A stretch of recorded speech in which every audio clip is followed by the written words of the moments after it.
அனைவருக்கும் மாலை வணக்கம். இன்றைய மைண்ட் யுவர் மைண்ட் நிகழ்ச்சிக்கு உங்களை வரவேற்பதில் மகிழ்ச்சி கொள்கிறேன். அனைவரையும் அன்புடன் வரவேற்கிறேன்.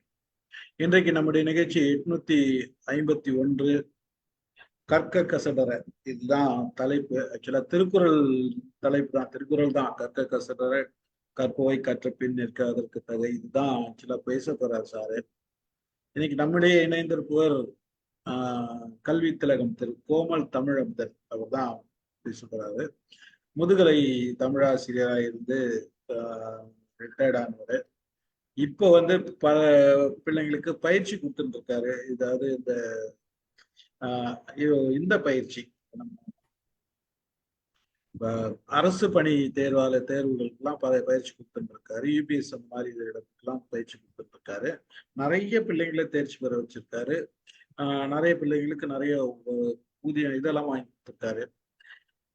நிறைய படைப்புகள், மனையடி சரித்திரம், தமிழோசை, குறிஞ்சி மலர், திருமண வாழ்த்து மலர் அப்படின்னு விழிச்சூரியன் கவிதை நூல், இது மாதிரி நிறைய படைப்புகள் கொடுத்திருக்காரு. பரிசுகள் வாங்கியிருக்காரு. இளந்தமிழ் கையெழுத்து இதழ்னு ஒரு இதழ் பண்ணியிருக்காரு. இதழில் பணியாற்றியிருக்காரு. அதுல 1983 இளந்தமிழ் கையெழுத்து இதழ் அதுல பணியாற்றியிருக்காரு. 85 வெண்டாமரை உருட்டு இதழ் பண்ணியிருக்காரு. 2007 மெய்ப்பொருள் நகல் இதழ் அப்படின்றது பண்ணியிருக்காரு. ஸோ மாணவர்களுக்கு இது வரைக்கும் 32 லட்சம் காசு வாங்கி கொடுத்திருக்காரு. மிகச்சிறந்த ஒரு பணியாளர். தொடர்ந்து பயிற்சி அளித்திருக்காரு. நல்ல பேச்சாளரும் கூட. இன்றைக்கு அவர் கொடுத்த தலைப்பு கற்க கசடர. இதுதான் தலைப்பு. பார்ப்போம். இந்த நேரம் திரு ஐயாவோட நேரம். நீங்க ஆரம்பிக்கலாம்.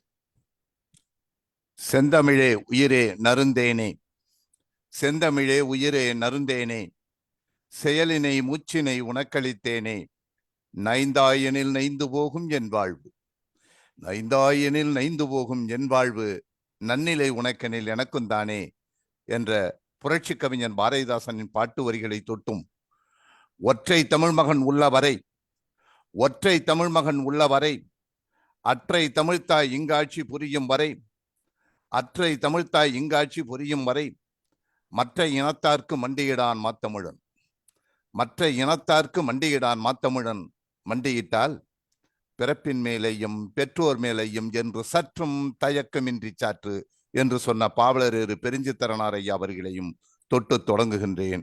இந்த நிகழ்வினை சீரோடும் சிறப்போடும் அமைத்து நடத்தி கொண்டிருக்கிற எனது அருமை கெழுதகை நண்பர் திரு ஸ்ரீபன் ராஜ் ஐயா அவர்களே, இந்த நிகழ்வில் பங்கேற்று இருக்கின்ற ஐயா சோ வினை தீர்த்தான் ஐயா அவர்களே, அருமை சகோதரி கல்யாணி ஸ்ரீதர் அவர்களே, அன்பு சகோதரி அமுதா அவர்களே, ராஜன் ரமேஷ் ஐயா அவர்களே, இந்த நிகழ்வில் எனக்கு இளைய சகோதரியாக இருந்து என்னை அறிமுகப்படுத்தியதோடு இன்றைய நிகழ்விலும் பங்கு பெற்று இருக்கிற புதுவை தந்த அன்பு சகோதரி மாலதி ராமலிங்கம் அவர்களே, உங்கள் அத்துணை பேரையும் வணங்கி மகிழ்கிறேன்.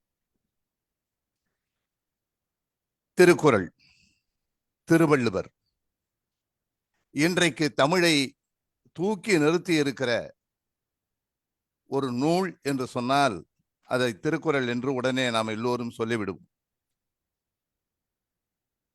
அதை பொதுமறை என்று நாம் குறிப்பிடுகிறோம். இந்த பொதுமறை என்கிற சொல்லிலே எனக்கு உடன்பாடு இல்லை. ஏனென்று சொன்னால், மறை என்றால் வேதம், மறை என்றால் மறைத்து வைத்தல். பொதுவானதை எப்படி மறைத்து வைக்க முடியும்? 133 அதிகாரங்களையும் 1330 குறட்பாக்களையும் வள்ளுவ பெருந்தகை உலக இனத்திற்காக, உலக மாந்த இனத்திற்காக தந்துவிட்டு சென்றிருக்கிறார். அவற்றில் இருக்கிற கருத்துக்கள் அனைத்துமே வெளிப்படையானவை. அப்படி வெளிப்படையாக தந்திருக்கிற அந்த நூலை பொதுமறை என்று நாம் சொல்வது வேதாரண்யத்தை திருமறைக்காடு என்று சொல்வதை போலத்தான். வேதாரண்யத்தை திருமறைக்காடு என்று வல்லின ரகரம் போட்டு எழுதுகிறார்கள். ஆனால் அது சரி என்று எனக்கு தோன்றவில்லை. காரணம், வேதாரண்யம் என்கிற போது ஆரண்யம் காடு இருக்கிறது. காட்டிலே ஒரு வகை சிறப்பு மான்கள் இருக்கின்றன. கலைமான்கள் என்று சொல்லக்கூடிய புள்ளியினம் உடைய மான்கள், சிறப்பின மான்கள் அங்கே இருக்கின்றன. அந்த மான்களை மறை என்று அழைப்பார்கள். அந்த மான்கள் இருக்கிற காடு, அதனால் அது திருமறைக்காடு. இதற்கு இன்னொரு சான்றையும் நான் சொல்ல முடியும். அங்கே உரைகின்ற இறைவன் திருமறைக்காடர். அந்த திருமறைக்காடரினுடைய கையிலே பார்த்தோமேயானால் அந்த 2 விரல்களின் நடுவே மான் நின்று கொண்டிருக்கும். ஆகவே திருமறைக்காடர் என்பதுதான் சரி. ஆக திருமறைக்காடு என்பதற்கு இடையினரகரம்தான் வர வேண்டும். ஆகவே அங்கே மறை என்று எப்படி மொழிபெயர்த்தார்களோ அதை போலவே நம்முடைய திருக்குறளையும் பொது மறை என்று ஆக்கிவிட்டார்கள். மறை என்றால் மறைத்தல், வேதம். வே என்ற சொல்லுக்கே மறைத்தல் என்று பொருள். வே என்ற எழுத்துக்கே மறைத்தல் என்று பொருள். வேட்டியை வேட்டி கட்டுகிறோம், மறைத்து கட்டுகிறோம், அது வேட்டி. மரத்திற்கு கீழே மறைந்து இருக்கிறது, அது வேர். வேட்டையாடுகிறான் அவன் வேடன். பானைக்குள்ளே பொருளை வைத்து மேலே துணியை கட்டுகிறோம், அது வேடு. இப்படி எல்லாவற்றிலும் வே என்ற சொல்லுக்கு மறைத்தல் என்று பொருள். ஆகவே திருக்குறளை பொது மறை என்று சொல்வதை விட பொது முறை என்று எல்லோருக்கும் சொல்லிவிடலாம். ஏனென்றால் எல்லா இனத்திற்கும் பொதுவாக அமைந்திருக்கிற முறையாக இருக்கிறது. எல்லா மக்களுக்கும் பொதுவாக இருக்கிற முறையாக இருக்கிறது. எல்லா மொழி இனத்தார்க்கும் பொதுவான முறையாக இருக்கிறது. இலக்கியமாகவும் இருக்கிறது, அது இலக்கணமாகவும் இருக்கிறது. ஆகவே அதை பொது முறை என்று சொல்வதுதான் பொருத்தமாக இருக்கும் என்று கருதுகிறேன். அந்த மொழிபெயர்ப்பிலே வந்த தவறு. அதை போலவே திரிசுகுணமாலா என்று வடமொழியிலே மொழிபெயர்த்து கொண்டார்கள். மொழிபெயர்த்து கொண்டு நீங்கள் தான் எங்களிடமிருந்து மொழிபெயர்த்து கொள்ள வேண்டும் என்று சொல்லி நம்மை வற்புறுத்தினார்கள். நல்ல வேளை, தமிழர்கள் செய்த ஒரு புண்ணியம். இங்கே இருக்கிற ஆதீனங்கள் எல்லாம், மடங்கள் எல்லாம் தமிழை, திருக்குறளை நகல் எடுத்து நிறைய வைத்திருந்தார்கள் சுவடிகளாக.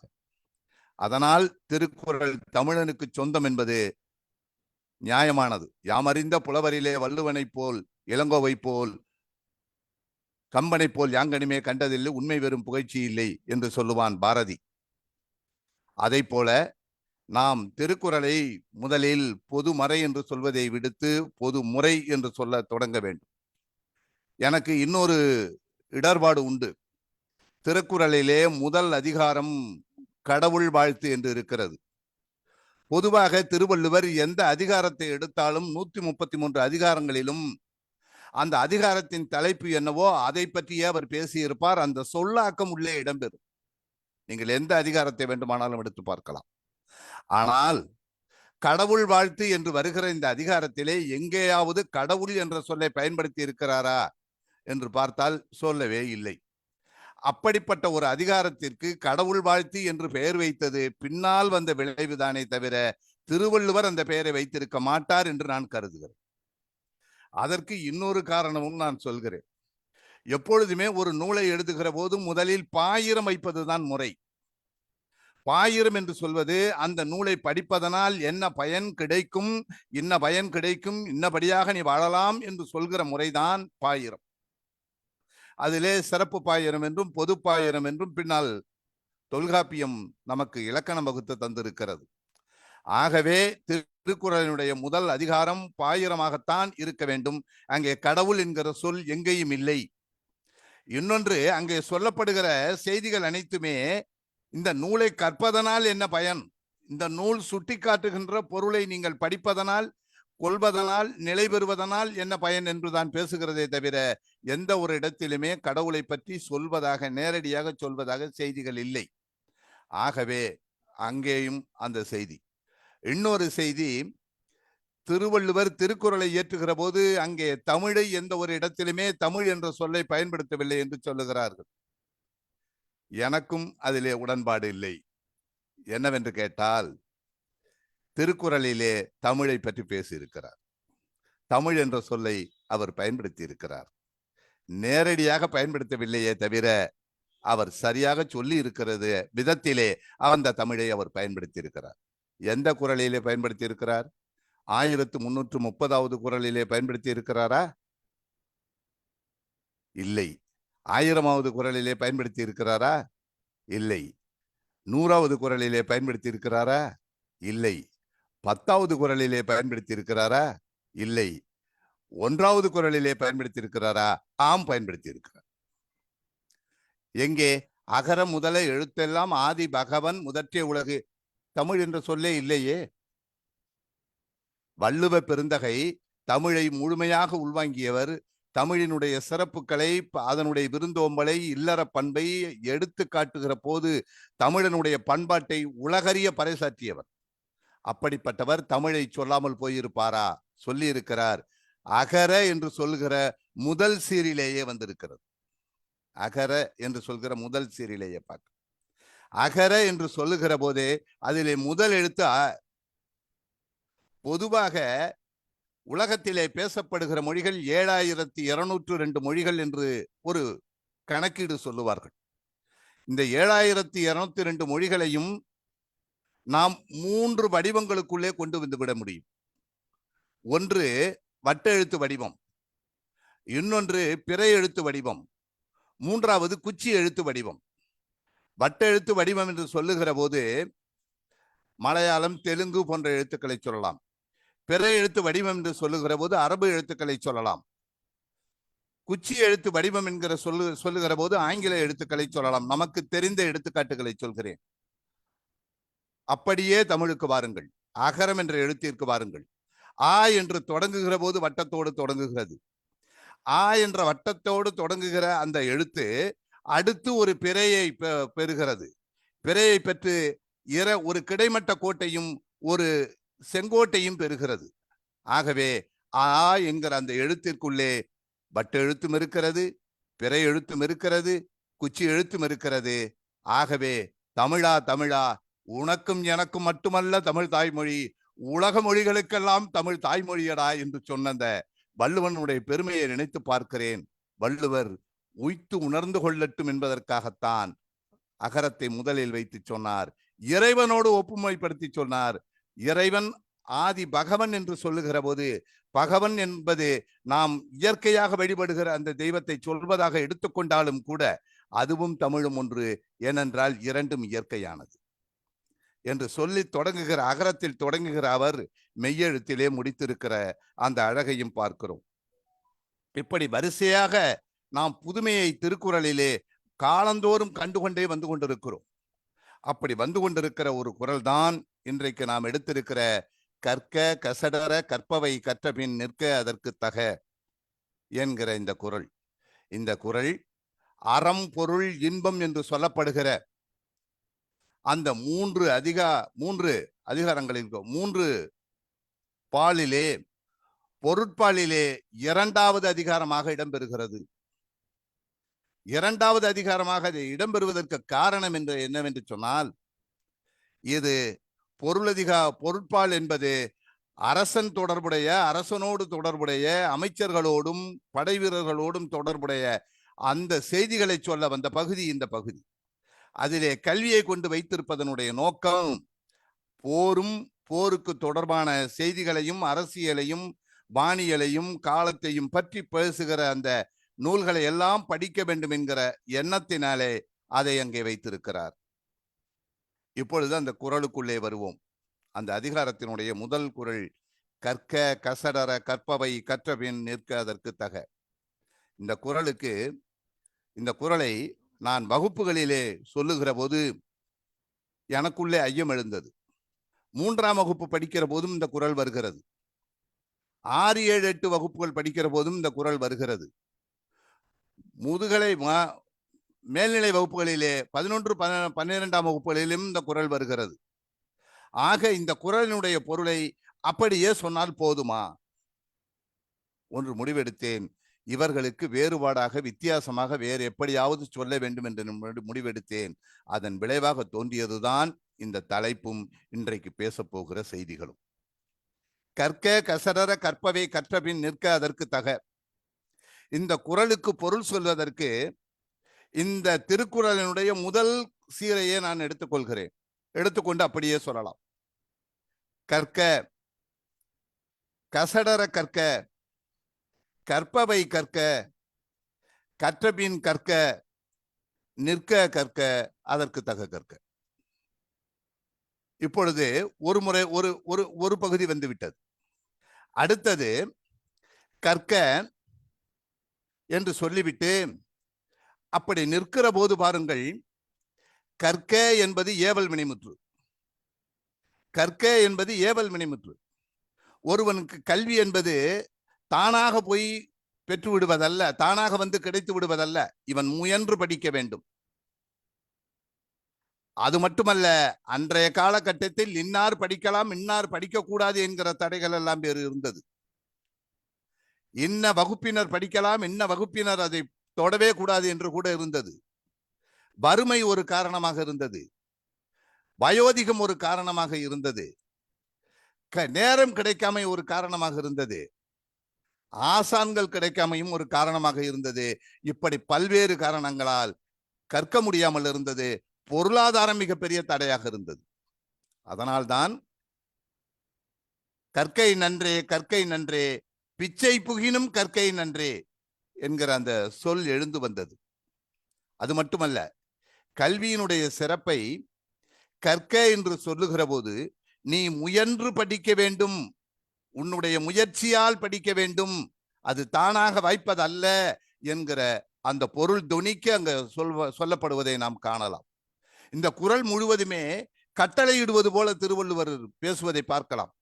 கற்க, கசடர, கற்பவை கற்ற, கற்பவை கற்றபின் நிற்க, அதற்கு தக என்று கட்டளையிடுகிற அந்த ஆணைகளை நாம் பார்க்க முடியும். அது மட்டுமல்ல, இன்னும் சொல்ல போனால் அதிலே இருக்கிற எழுத்துக்களை பாருங்கள். கற்க என்று தொடங்குகிற போதே இக்கு என்ற மெய்யெழுத்தும் ஆ என்ற மெய்யெழுத்தும் வருகிறது. அங்கே மெய்யெழுத்தில் முதல் எழுத்து இக்கு, அகர உயிரெழுத்தில் முதல் எழுத்து அகரம். அதே போல அந்த குறள் முடிகிற இடத்தை பாருங்கள்.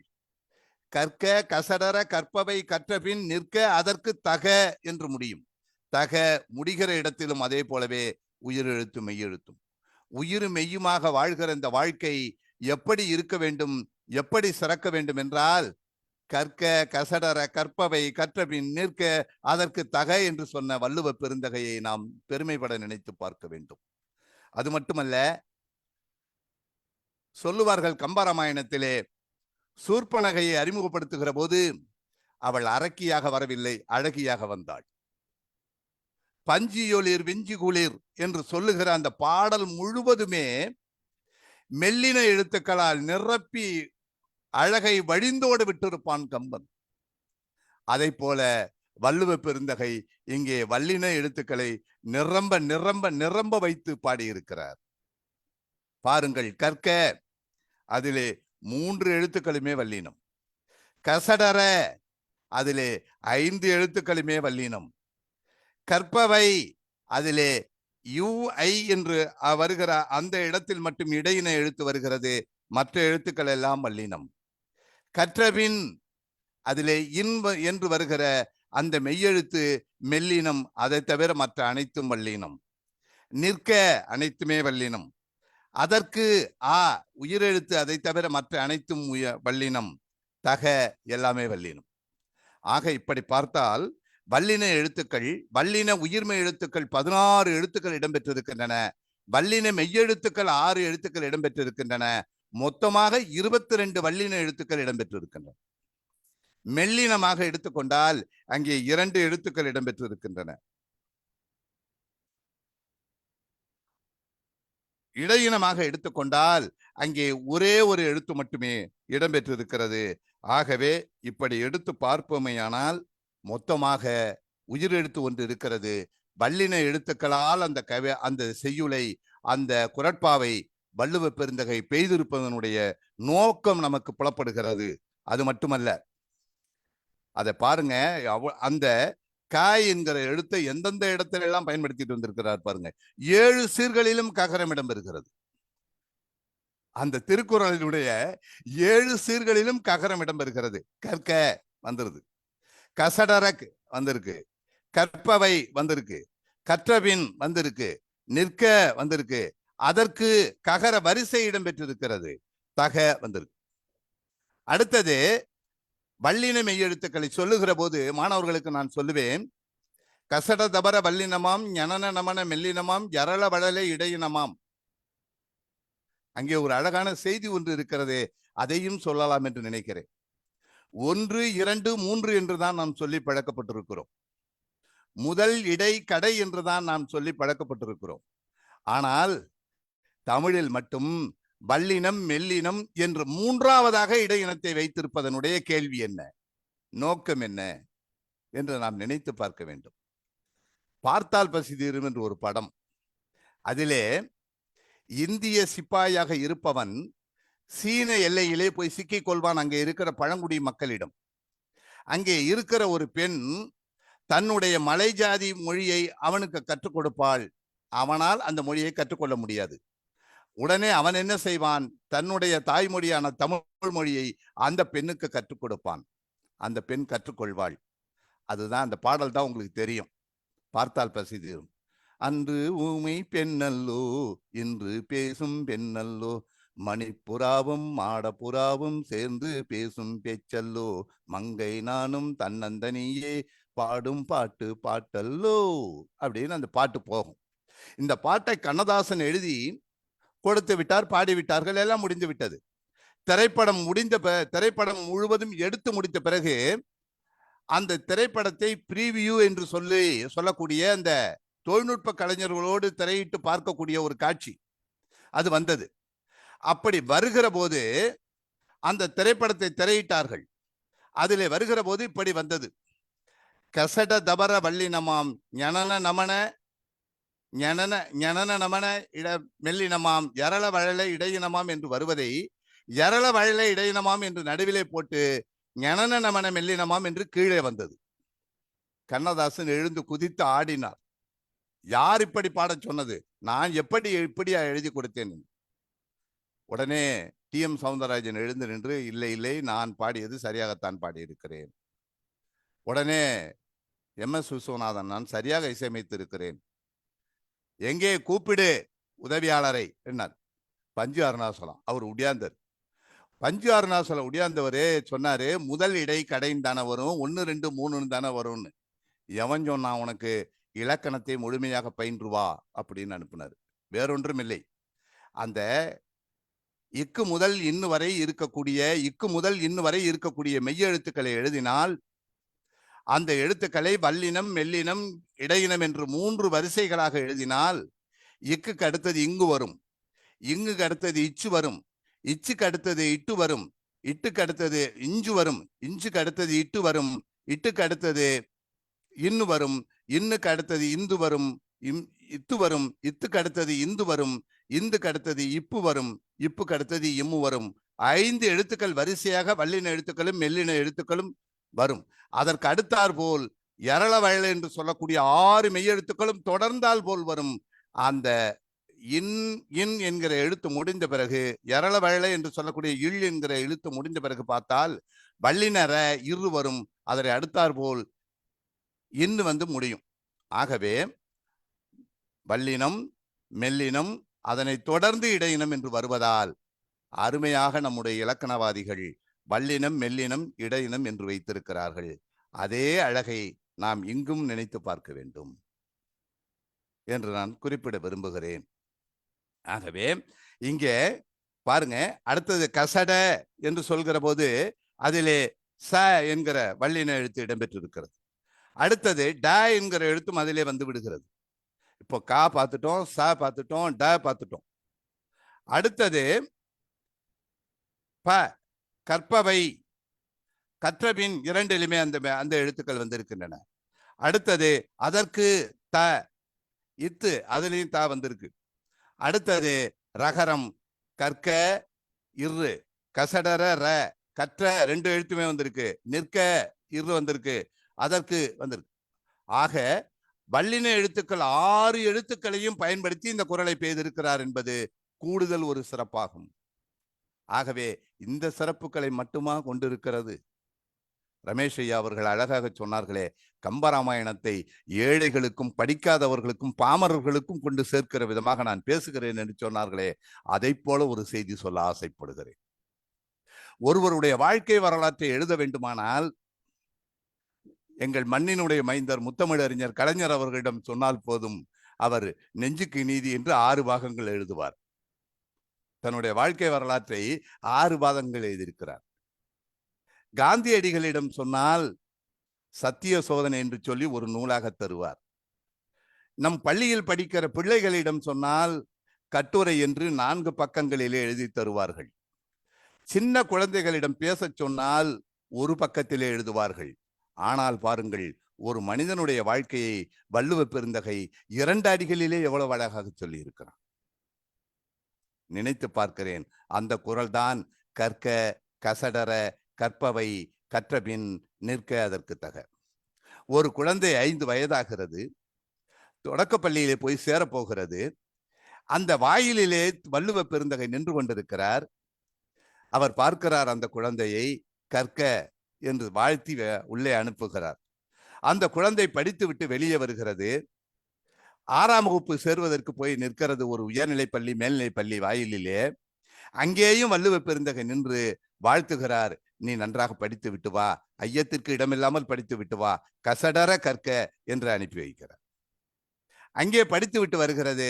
அந்த குழந்தை பெரியவனாக வருகிறான். அவன் கல்லூரியில் சேரப்போகிறான். நீ எல்லாவற்றையும் படிக்க வேண்டியதில்லை, நீ படிக்க வேண்டியவை எவையோ அதை மட்டும் படி என்று சொல்கிறார். கற்பவை கற்க என்று சொல்கிறார். அவன் அதையும் முடித்து விட்டு வருகிறான். முடித்து விட்டு வந்த பிறகு, தம்பி, நீ நினைப்பது போல் வேலைவாய்ப்பு இங்கு இலகுவானதல்ல.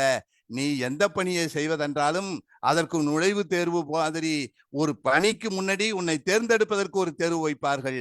ஆகவே அதற்கு தக்கவை படி, கற்றபின் கற்க என்று சொல்லுகிறார். வாழ்த்தி அனுப்புகிறார். வள்ளுவருடைய வாழ்த்து பெற்றவன் அல்லவா அவன். ஆகவே அவன் வேலை வாய்ப்பையும் பெறுகிறான். வேலை வாய்ப்பை பெற்றவன் அலுவலகத்திற்கு சென்ற போது அத்தனை பேரும் வணக்கம் வணக்கம் என்று சொல்லுகிறார்கள். ஆனால் அவன் வீதிகளே வருகிற போது ஒருவரும் வணக்கம் சொல்லவில்லை. அவன் வியந்து போகிறான். அலுவலகத்திலே அத்தனை பேரும் வணக்கம் சொல்லுகிறார்கள், இங்கே ஒருவர் கூட வணக்கம் சொல்லவில்லையே, என்ன காரணம்?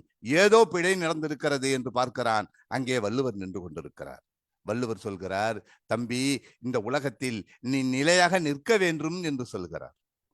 நிலைத்து நிற்க வேண்டும், எல்லோரும் உன்னை மதிக்க வேண்டும், எல்லோரும் உன்னை போற்ற வேண்டும். ஆகவே உன்னுடைய பார்வையை இந்த மக்கள் மீதும் திருப்பு என்று சொல்லுகிறார். ஆகவே அதன் பிறகு பார்க்கிறான், அந்த மக்கள் எல்லாம் வணக்கம் சொல்லுகிறார்கள். இப்பொழுது வயோதிக காலத்திற்கு வந்து விட்டான். அவன் இறக்க போகிற நேரம். இவ்வளவு நாளும் வள்ளுவரிடம் கருத்து கேட்டவன், நீங்கள் நினைக்கலாம் வள்ளுவருக்கு இன்னும் வயதாகவில்லையா என்று. வள்ளுவருக்கு எப்படி வயதாகும்? அவர் திருக்குறளை அல்லவா தந்திருக்கிறார், அமுதத்தை அல்லவா தந்திருக்கிறார். அமுதத்தை தந்தவனுக்கு வயதாகுமா? வயதாகவில்லை. அங்கே வள்ளுவ பெருந்தகையை அழைக்கிறான். வள்ளுவ பெருந்தகை சொல்கிறார், நீ செல்வம் சேர்த்து பயனில்லை, புகழ் சேர்த்து பயனில்லை, நீ அந்த மக்களுக்கு பயன்பட வேண்டும், அதற்கு தக ஏதாவது செய் என்று சொல்லுகிறார். அதன் பிறகுதான் தெரிகிறது, அவன் இந்த உலகத்திற்கு ஏதாவது விட்டு செல்ல வேண்டும், அதை செய்வதற்கு ஆயத்தப்படுகிறான். இப்பொழுது நினைத்து பாருங்கள், அவன் தொடக்க பள்ளியிலே 5 வயது முடித்த போது அங்கே நின்றான். அங்கேயும் வள்ளுவர் போய் வாழ்த்தினார், கற்க என்று வாழ்த்தினார். இங்கே 75 80 வயது, தள்ளாத வயது, இறந்து போகின்ற வயது, அங்கேயும் வள்ளுவர் நின்று நீ இந்த உலகத்திற்கு இந்த சமுதாயத்திற்கு ஏதாவது செய்துவிட்டு போ என்று சொல்லுகிறார். ஆகவே வள்ளுவர் சொல்கிற ஒரு 80 ஆண்டு வாழ்க்கையை 2 வரிகளில் இந்த திருக்குறள் சொல்லி இருக்கிறது என்றால் இதனுடைய பெருமையை இன்னும் சொல்ல வேண்டுமோ? இன்னொன்று, கல்வி என்பது இன்றைக்கு தொடக்க கல்வி, இடைநிலை கல்வி, மேல்நிலை கல்வி, அதாவது உயர்நிலை கல்வி என்று 3ஆக பகுக்கப்பட்டிருக்கிறது. இந்த சிந்தனை எப்படியோ வள்ளுவ பெருந்தகைக்கு வாய்த்திருக்கிறது. அதனால் சொல்கிறார், கற்க. கற்க என்று சொல்லுகிற போது அங்கே ஐயங்கள் வருவதற்கு இடமில்லை.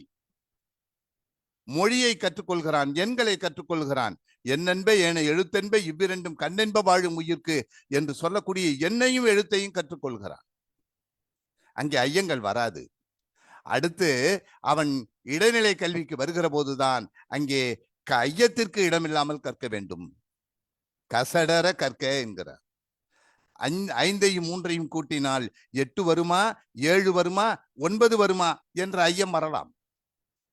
அப்படி வருகிற போது அதை அவன் தெளிவுபடுத்துவதற்கு ஆசிரியரிடம் வினாக்கள் எழுப்ப வேண்டும், விடைகள் பெற வேண்டும். அந்தாதி என்றால் என்ன என்று ஆசிரியரை கேட்டால்தான் அவர் சொல்லுவார். அந்தம் ஆதி, ஒரு அடியினுடைய கடைசி எழுத்தோ, கடைசி அசையோ, கடைசி சீரோ அடுத்த அடியினுடைய முதல் அசையாகவோ, முதல் எழுத்தாகவோ, முதல் சீராகவோ வர வேண்டும் என்று. அழகாக அவர் என்னை போல இருந்தால் ஒரு திரைசை பாடலையும் சொல்லுவார்.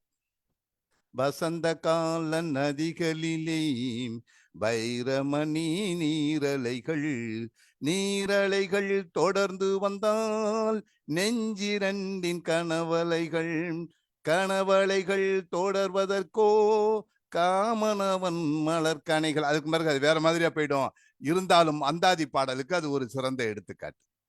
ஆகவே அப்படி சொல்கிற போது அவனுடைய ஐயம் தீர்ந்து போகிறது. அடுத்தது, அவன் இப்பொழுது தமிழ் படித்தான், ஆங்கிலம் படித்தான், கணிதம் படித்தான், அறிவியல் படித்தான், சமூக அறிவியலும் படித்தான். மேல்நிலை கல்விக்கு வருகிற போது அவன் எல்லாவற்றையும் படிக்க வேண்டியதில்லை. அவனுடைய மனம் எதை விரும்புகிறதோ, அவனுக்கு எது உகந்ததாக இருக்கும் என்று அவனுடைய உள்ளம் சொல்கிறதோ அதை அவன் படித்தால் போதும். அவன் இந்த பாடத்தை நான் படிக்கப் போகிறேன் என்று ஒரு பாடப்பிரிவை தேர்ந்தெடுக்கிறான். அதை தான் கற்பவை கற்க என்று சொல்லுகிறார். அதுதான் உயர்நிலை கல்வி. நினைத்து பாருங்கள், 21ஆம் நூற்றாண்டிலே ஒரு தொடக்க கல்வியையும், ஒரு இடைநிலை கல்வியையும், ஒரு உயர்நிலை கல்வியையும் வள்ளுவ பெருந்தகை 2000 ஆண்டுகளுக்கு முன்னே சிந்தித்து சிந்தித்து சொல்லி இருக்கிறார் என்றால் அதனுடைய பெருமையை என்னவென்று சொல்வது? உள்ளத்தார் பொய்யாதொழிகின் உலகத்தார் உள்ளத்துள்ளெல்லாம் உளன் என்று காந்தியடிகளுக்கு குரல் எழுதியவர் அல்லவா அந்த வள்ளுவ பெருந்தகை. இங்கே பிறந்த காந்தியடிகளுக்கு உலகம் முழுவதும் தலைநகரங்களிலே சிலை இருக்கிறது. அங்கே இருக்கிற தெருக்களிலே, அங்கே இருக்கிற கல்விக்கூடங்களிலே, அங்கே இருக்கிற அரங்கங்களிலே காந்தியினுடைய பெயரை வைத்து அவர்கள் பெருமை தேடிக்கொள்கிறார்கள் என்று சொன்னால் எல்லாவற்றிற்கும் எது காரணம்? அவருடைய வாய்மைதானே காரணம், அவருடைய அகிம்சை தானே காரணம். ஆனால் அப்படிப்பட்ட காந்தியடிகள் சொன்னார், என்ன சொன்னார் தெரியுமா? அடுத்த பிறவி என்றொன்று இருக்குமானால் நான் தமிழனாக பிறக்க விரும்புகிறேன் என்று சொன்னார். உண்மையிலேயே அவர் மறுபிறவியின் மீது நம்பிக்கை இல்லாதவர். அதற்கு பின்னால் இன்னொரு காரணம் இருக்கிறது. காந்தியடிகளுக்கு திருக்குறளை அறிமுகப்படுத்தியதே டால்ஸ்டாய். அந்த செய்தி பின்னால் இருக்கு. அது வேறொரு செய்தி, போனால் அப்படியே நின்று போய்விடும். ஆகவே சுருக்கி கொண்டு இங்கே வந்து விடுகிறேன். அப்படிப்பட்ட காந்தியடிகள் தமிழனாக பிறக்க வேண்டும், தாய்மொழியாக தமிழை நான் படிக்க வேண்டும், அந்த தாய்மொழியின் வழியாக திருக்குறளை உண்மையான பொருளை நான் அறிந்து கொள்ள வேண்டும் என்று அவர் சொன்னார் என்றால் அதிலும் ஒரு சிறப்பு இருக்கிறது. மறுபிறவியின் மீது நம்பிக்கை இல்லாதவர் காந்தியடிகள். தெய்வ நம்பிக்கை உண்டு, ஆனால் மறுபிறவியின் மீது அவருக்கு நம்பிக்கை கிடையாது. அப்படிப்பட்ட அந்த காந்தியடிகள் சொன்னார், மறுபிறவி ஒன்று இருக்குமானால் நான் தமிழனாக பிறக்க வேண்டும் என்று சொன்னார். அப்பொழுது பாருங்கள் இந்த திருக்குறளினுடைய பெருமையை. அப்படிப்பட்ட திருவள்ளுவர் தந்த திருக்குறளை படித்த காந்தியடிகள் தொழுத கையுள்ளும் படையொடுங்கும் என்பதை படிக்க மறந்து விட்டாரே. இல்லை என்றால் 1948 இந்த ஜனவரி 30 வந்திருக்குமா? வேதனையாக இருந்திருக்குமா? நினைத்து பாருங்கள், வள்ளுவனுக்கும் காந்தியடிகளுக்கும் அப்படி ஒரு நெருக்கம் இருந்திருக்கிறது. ஆகவே மறுபடியும் வருகிறேன். இப்பொழுது நான் வரிசையாக சொல்லிக் கொண்டு வந்திருக்கிறேன். இதிலே நேரடியாக பொருளை எடுத்து பார்ப்போமேயானால், கற்க என்பதற்கு கற்க கசடு அற என்று சொல்கிறார். அது என்ன கசடு என்று சொன்னால், கசடு என்பதற்கு நிறைய பொருள் தருகிறது. அந்த பொருளை எல்லாம் எடுத்து பார்க்க வேண்டும். பாவாணர் பிழை என்று சொல்லுகிறார். கசடு என்பதற்கு பாவாணர் பிழை என்று சொல்லுகிறார். மூவாவோ குற்றம் என்று சொல்லுகிறார். கலைஞர் குறை என்று சொல்லுகிறார். பரிமேலழகர் பழுது என்று சொல்லுகிறார். இப்பொழுது ஒரு கல்வியை கற்கிற போது நாம் எப்படி கற்க வேண்டும்? குற்றத்திற்கு இடமில்லாமல் கற்க வேண்டும். அது நம்மால் வருவது. குற்றத்திற்கு இடமில்லாமல் கற்பது என்பது நம்மால் வருவது. நாம் கற்கிற போது ஏதாவது ஒன்றை எண்ணி இதைத்தான் அவர் சொல்லி இருக்கிறார் என்று நினைத்து கொண்டு படிக்கிற போதுதான் அது குற்றமாக போகிறது. பிழை பிழை என்பது கவனமின்மையால் வருவது. இன்னொன்று குறை. காலத்தினாலோ அல்லது வேறு எந்த காரணத்தினாலோ அதை குறைவாக படித்து விடுதல், முழுமையாக படிக்காமல் இருத்தல். பழுது என்றால் நாம் ஆசானை சென்று அவரிடமிருந்து கேட்டு தெரிந்து கொள்ளாமல் படிப்பது என்பது. நான் இப்படியே நினைத்து பார்க்கிறேன்.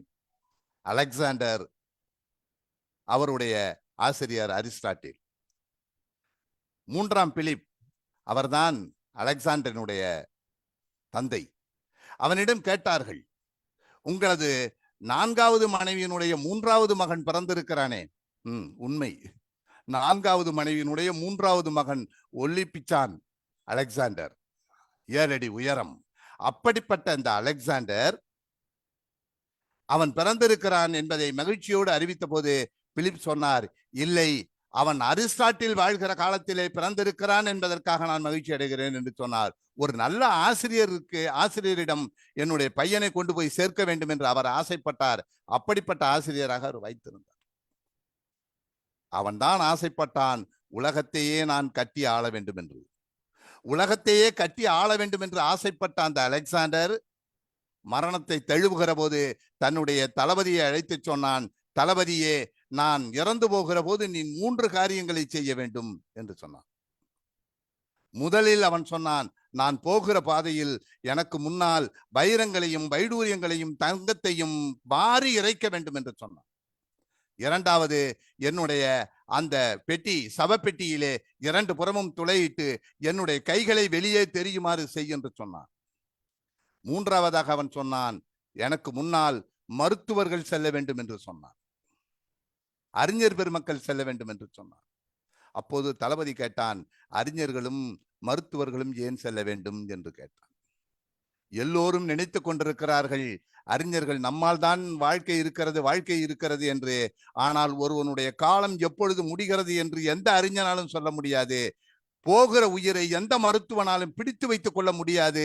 ஆகவே அவர்களை முன்னால் நடந்து செல்ல சொல். சரி, பொன்னையும் வைரத்தையும் மாணிக்கத்தையும் வீதியிலே எரிய சொன்னீர்களே ஏன் என்று கேட்டார். இந்த உலகத்தில் நான் எவ்வளவு சம்பாதித்தேனோ இந்த உலகத்திலேயே அது இருந்துவிடும், எனக்கென்று எங்கும் என்னோடு வருவதில்லை. ஆகவே அவற்றை இறைக்க விரும்புகிறேன், எல்லோரும் எடுத்துக்கொள்ளட்டும் என்று சொன்னார். 3வதாக, கைகளை வெளியே வைக்க சொன்னீர்களே என்று கேட்டான். அப்பொழுது சொன்னான் அலெக்சாண்டர், இந்த உலகத்திலிருந்து நான் எதையும் எடுத்து சொல்லவில்லை, எடுத்து செல்வதற்கு யாராலும் முடியாது. உலகத்தையே ஆள வேண்டும் என்று ஆசைப்பட்ட மாவீரனாகி என்னாலேயே முடியவில்லை என்றால் சாதாரண ஏழையால், சாதாரண மக்களால் எதுவும் முடியாது என்பதை உணர்த்த வேண்டும் என்று சொன்னான். இந்த பாடங்களை கற்றுத்தந்தவர் அரிஸ்டாட்டில். இந்த பாடங்களை கற்றுத்தந்தவர் அரிஸ்டாட்டில். ஆகவே அலெக்சாண்டர் பழுதர கற்றிருக்கிறான். இதை சொல்லுகிற போதே, பழுதுபட படித்தால் ஒருவனுக்கு என்ன ஆகும் என்று தெரிய வேண்டும் அல்லவா? அதற்கு ஒரு செய்தி வேண்டும் அல்லவா? இதோ சொல்கிறேன் பாருங்கள். ஒரு குருவும் இன்னொரு குருவும் பேசிக்கிட்டாங்க. எனக்கு இவ்வளவு பணம் வேணும், 100 பொற்காசுகள் வேணும், 10 பொற்காசுகள் வேணும் அப்படின்னு, 100 பொற்காசுகள் வேணும் அப்படின்னு கேட்டிருக்கிறாங்க. சரி, 100 தருகிறேன், வர சொல் உன்னுடைய மாணவனை. இந்த மாணவனை கூப்பிட்டு நீ போய் 100 வாங்கிட்டு வா அப்படின்னு. இவன் போகும்போதே இவனுக்கு ஒரு நினைப்பு எப்போதுமே உண்டு, குருவை விட நாம் நிறைய தெரிந்து கொண்டு விட்டோம் என்கிற நினைப்பு உண்டு. அந்த நினைப்பு வருவது கூட இயல்புதான். அதை அடக்கி வைக்க வேண்டும். ஏனென்றால் தெரியாதது இன்னும் இருக்கும் என்கிற செய்தி அப்பொழுதுதான் வரும். எப்பொழுதுமே கற்றது கைமண் அளவு, கல்லாதது உலகளவு என்று நினைக்கிற போது செய்திகள் நிறைய வந்து கொண்டே இருக்கும் அல்லவா? இப்பொழுது இவன் அந்த குருவிடம் சென்றான். 100 வாங்கி வர சொன்னார்கள் என்றான். 100 வாங்கி வர சொன்னார்கள் என்றான். உடனே அவர் சொன்னார், 100 தருகிறேன் என்றார். இவன் உடனே, ஆகா, 100க்கு 200 கிடைக்கிறதே, நாம் விட்டுவிடக் கூடாது என்று இவனுடைய புலமையை காட்டத் தொடங்கினான். 100 கேட்டேன் என்றான். 100 கேட்டேன் என்றான். அவர் சொன்னார், நான் 100 தருகிறேன் என்றார். ஆக 100 200 ஆகி, 200 300 ஆகி, 300 400 ஆகிவிட்டது. உடனே அவன் துள்ளி குதிக்க ஆரம்பித்தான். 500 தாருங்கள் என்றான். 500 தாருங்கள் என்றவுடன் அவர் நினைத்தார், இவனை பேச்சை நிறுத்த செய்ய வேண்டுமே, பேச்சை 100 தருகிறேன் என்றார். அவன் எப்பொழுதும் ஆட்டம் போட்டான். அவர் சொன்னார், 100 தருகிறேன் என்றார். அவனுக்கு மகிழ்ச்சி உச்சந்தலைக்கு போய்விட்டது. அவன் 800 தாருங்கள் என்று கேட்டான். அவர் பார்த்தார், இவன் அதிகமாக பேசுகிறான், 10 குறைத்து கொண்டு கொடுப்போம் என்று சொல்லி, நீ கேட்ட பழைய 100 தருகிறேன், 90 இதோ எடுத்துக்கொள் என்றார்.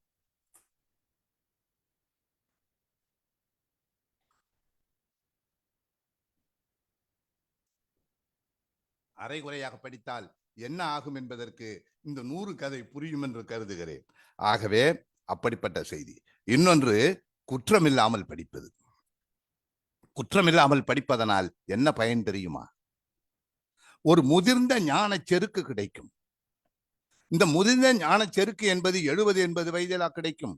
இல்லை, சிறு வயதிலேயே திருஞான சம்பந்தருக்கு கிடைத்திருக்கிறது என்று சொன்னால் எவ்வளவு பெருமையாக இருக்கிறது.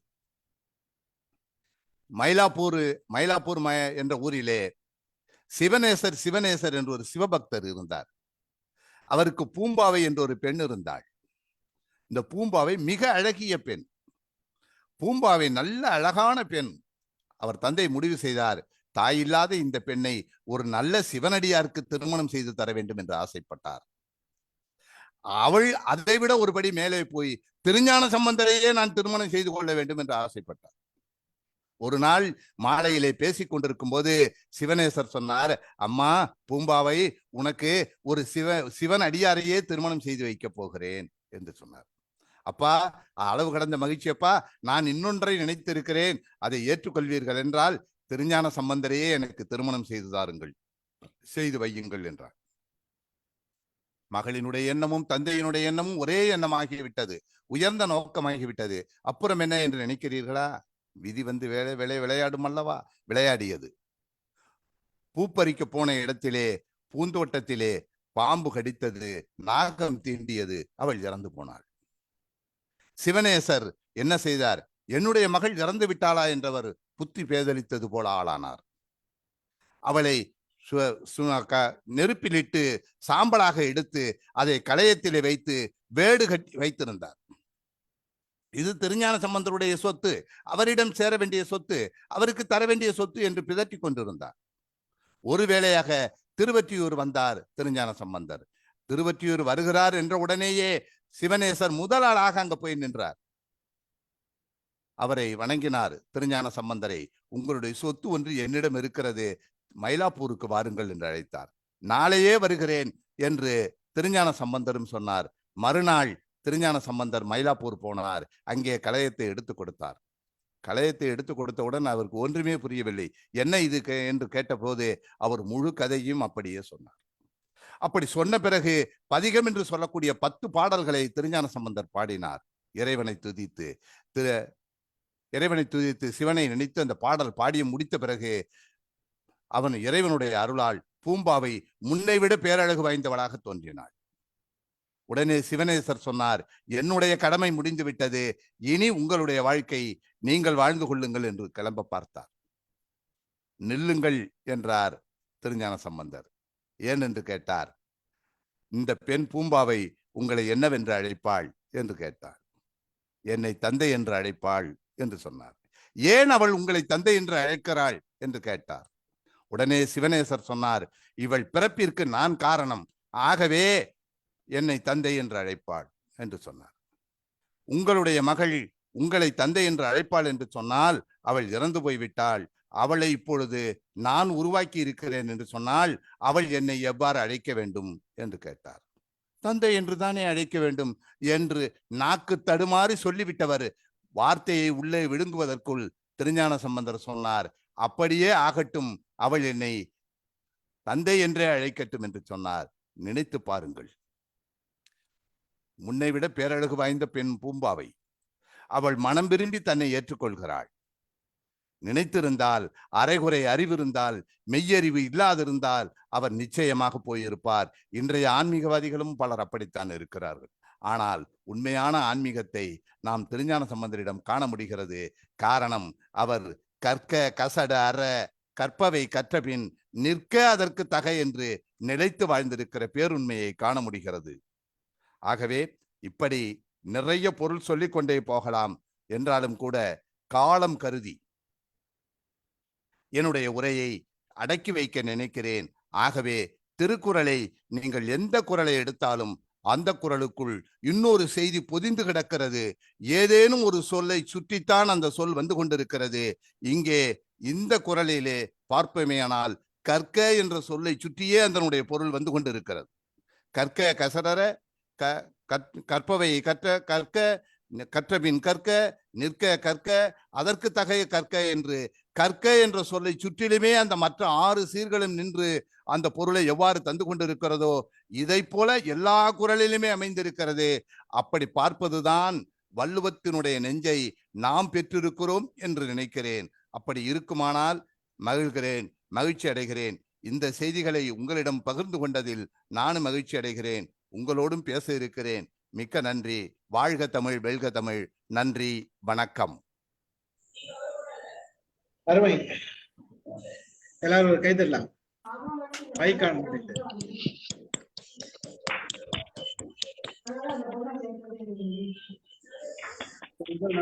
சத்தியமான வாரம் அந்த வள்ளுவத்துக்கு பதிலா நாங்க யாரோட மைக்கில பேசிட்டு இருக்காங்க? Narayanamurthy sir, Narayanamurthy sir mic off ஆயிடுச்சு. ரைட். சோ அதாவது இன்னைக்கும் வள்ளுவம் படிச்சோன்றதுல மிக மகிழ்ச்சி. இப்படி ஒரு பேச்சு கேட்போம் அப்படின்றதுல நினைச்சு கூட பார்க்கல. அன்னைக்கு சொன்னாரு, நீங்க கற்க கசடர தலைப்பு போட்டுக்கலாம், 1 மணி நேரம் பேசுறேன் நான் அப்படின்னாரு. எப்படி பேச போறாரு, கற்க கசடர மட்டும் எடுத்துட்டு பேச போறாருன்னு நினைச்சேன். ஆனா எதை எடுத்தாலும் நாம அதுக்கு தகுந்த மாதிரி நம்மள வளர்ச்சிக்கலாம். நம்மளோட சிந்தனையை எப்படியெல்லாம் கொண்டு போகணும், எவ்வளவு தூரத்துக்கு அந்த நம்மளோட படிச்ச விஷயங்களை நம்ம அதுல சேர்த்து கொண்டு வரலாம். அதுல இருந்து நாம மற்றவர்களுக்கு என்ன செய்தியை சொல்ல போறோம். பல செய்திகள் ஆச்சரியம்தான். சும்மா ஏதோ இத்தனை எழுத்து இருக்கு, வல்லின எழுத்து இருக்கு, இடையின எழுத்து இருக்குன்றது மட்டும் சொல்லல. அப்படி மட்டும் சொல்லல. சொல்லிட்டு இருந்தா அது ஒரு மாதிரி.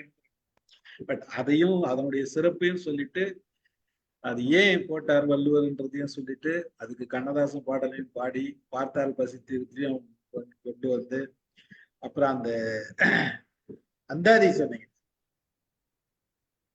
அந்தாதி அந்த அந்த பாட்டு வரும் போதெல்லாம் நான் அதை நினைப்பேன், இது அந்தாதியில வருது அப்படின்ட்டு. எனக்கு தெரியாது அந்தாதி அப்படின்றது. நான் ஒரு முறை ஏதோ ஒரு கவிதை கேட்டாங்க, ஒருத்தர் எழுதும் போது ஏதோ தோணுச்சு, முடிகிற சீர்ல தொடங்கும் அப்படின்னு சொல்லிட்டு. ஏதோ எனக்கு கவிதையெல்லாம் எழுத தெரியாதுன்னு வச்சுக்கிட்டேன். முடிகிற வார்த்தையில அது தொடங்கி எழுதின பிறகு ஒரு டாக்டர் அவங்க கவிதை எழுதுவாங்க, அவங்களுக்கு எழுதி கொடுத்தேன். அவங்க இப்படி அந்தாதி எழுதிக்கிறீங்களான்னாங்க. அப்பதான் எனக்கு தெரிஞ்சு இதுதான் அந்தாதியா அப்படின்னு சொல்லிட்டு. ஓ, நமக்கு தெரியாது, ஏதோ செஞ்சிருக்கோம் போல அப்படின்னு தோணுச்சு. ஏதோ தப்போ ரைட்டோ தெரியாது, ஆனா அந்தாதி எழுதிக்கிறீங்கன்னு சொன்னாங்க.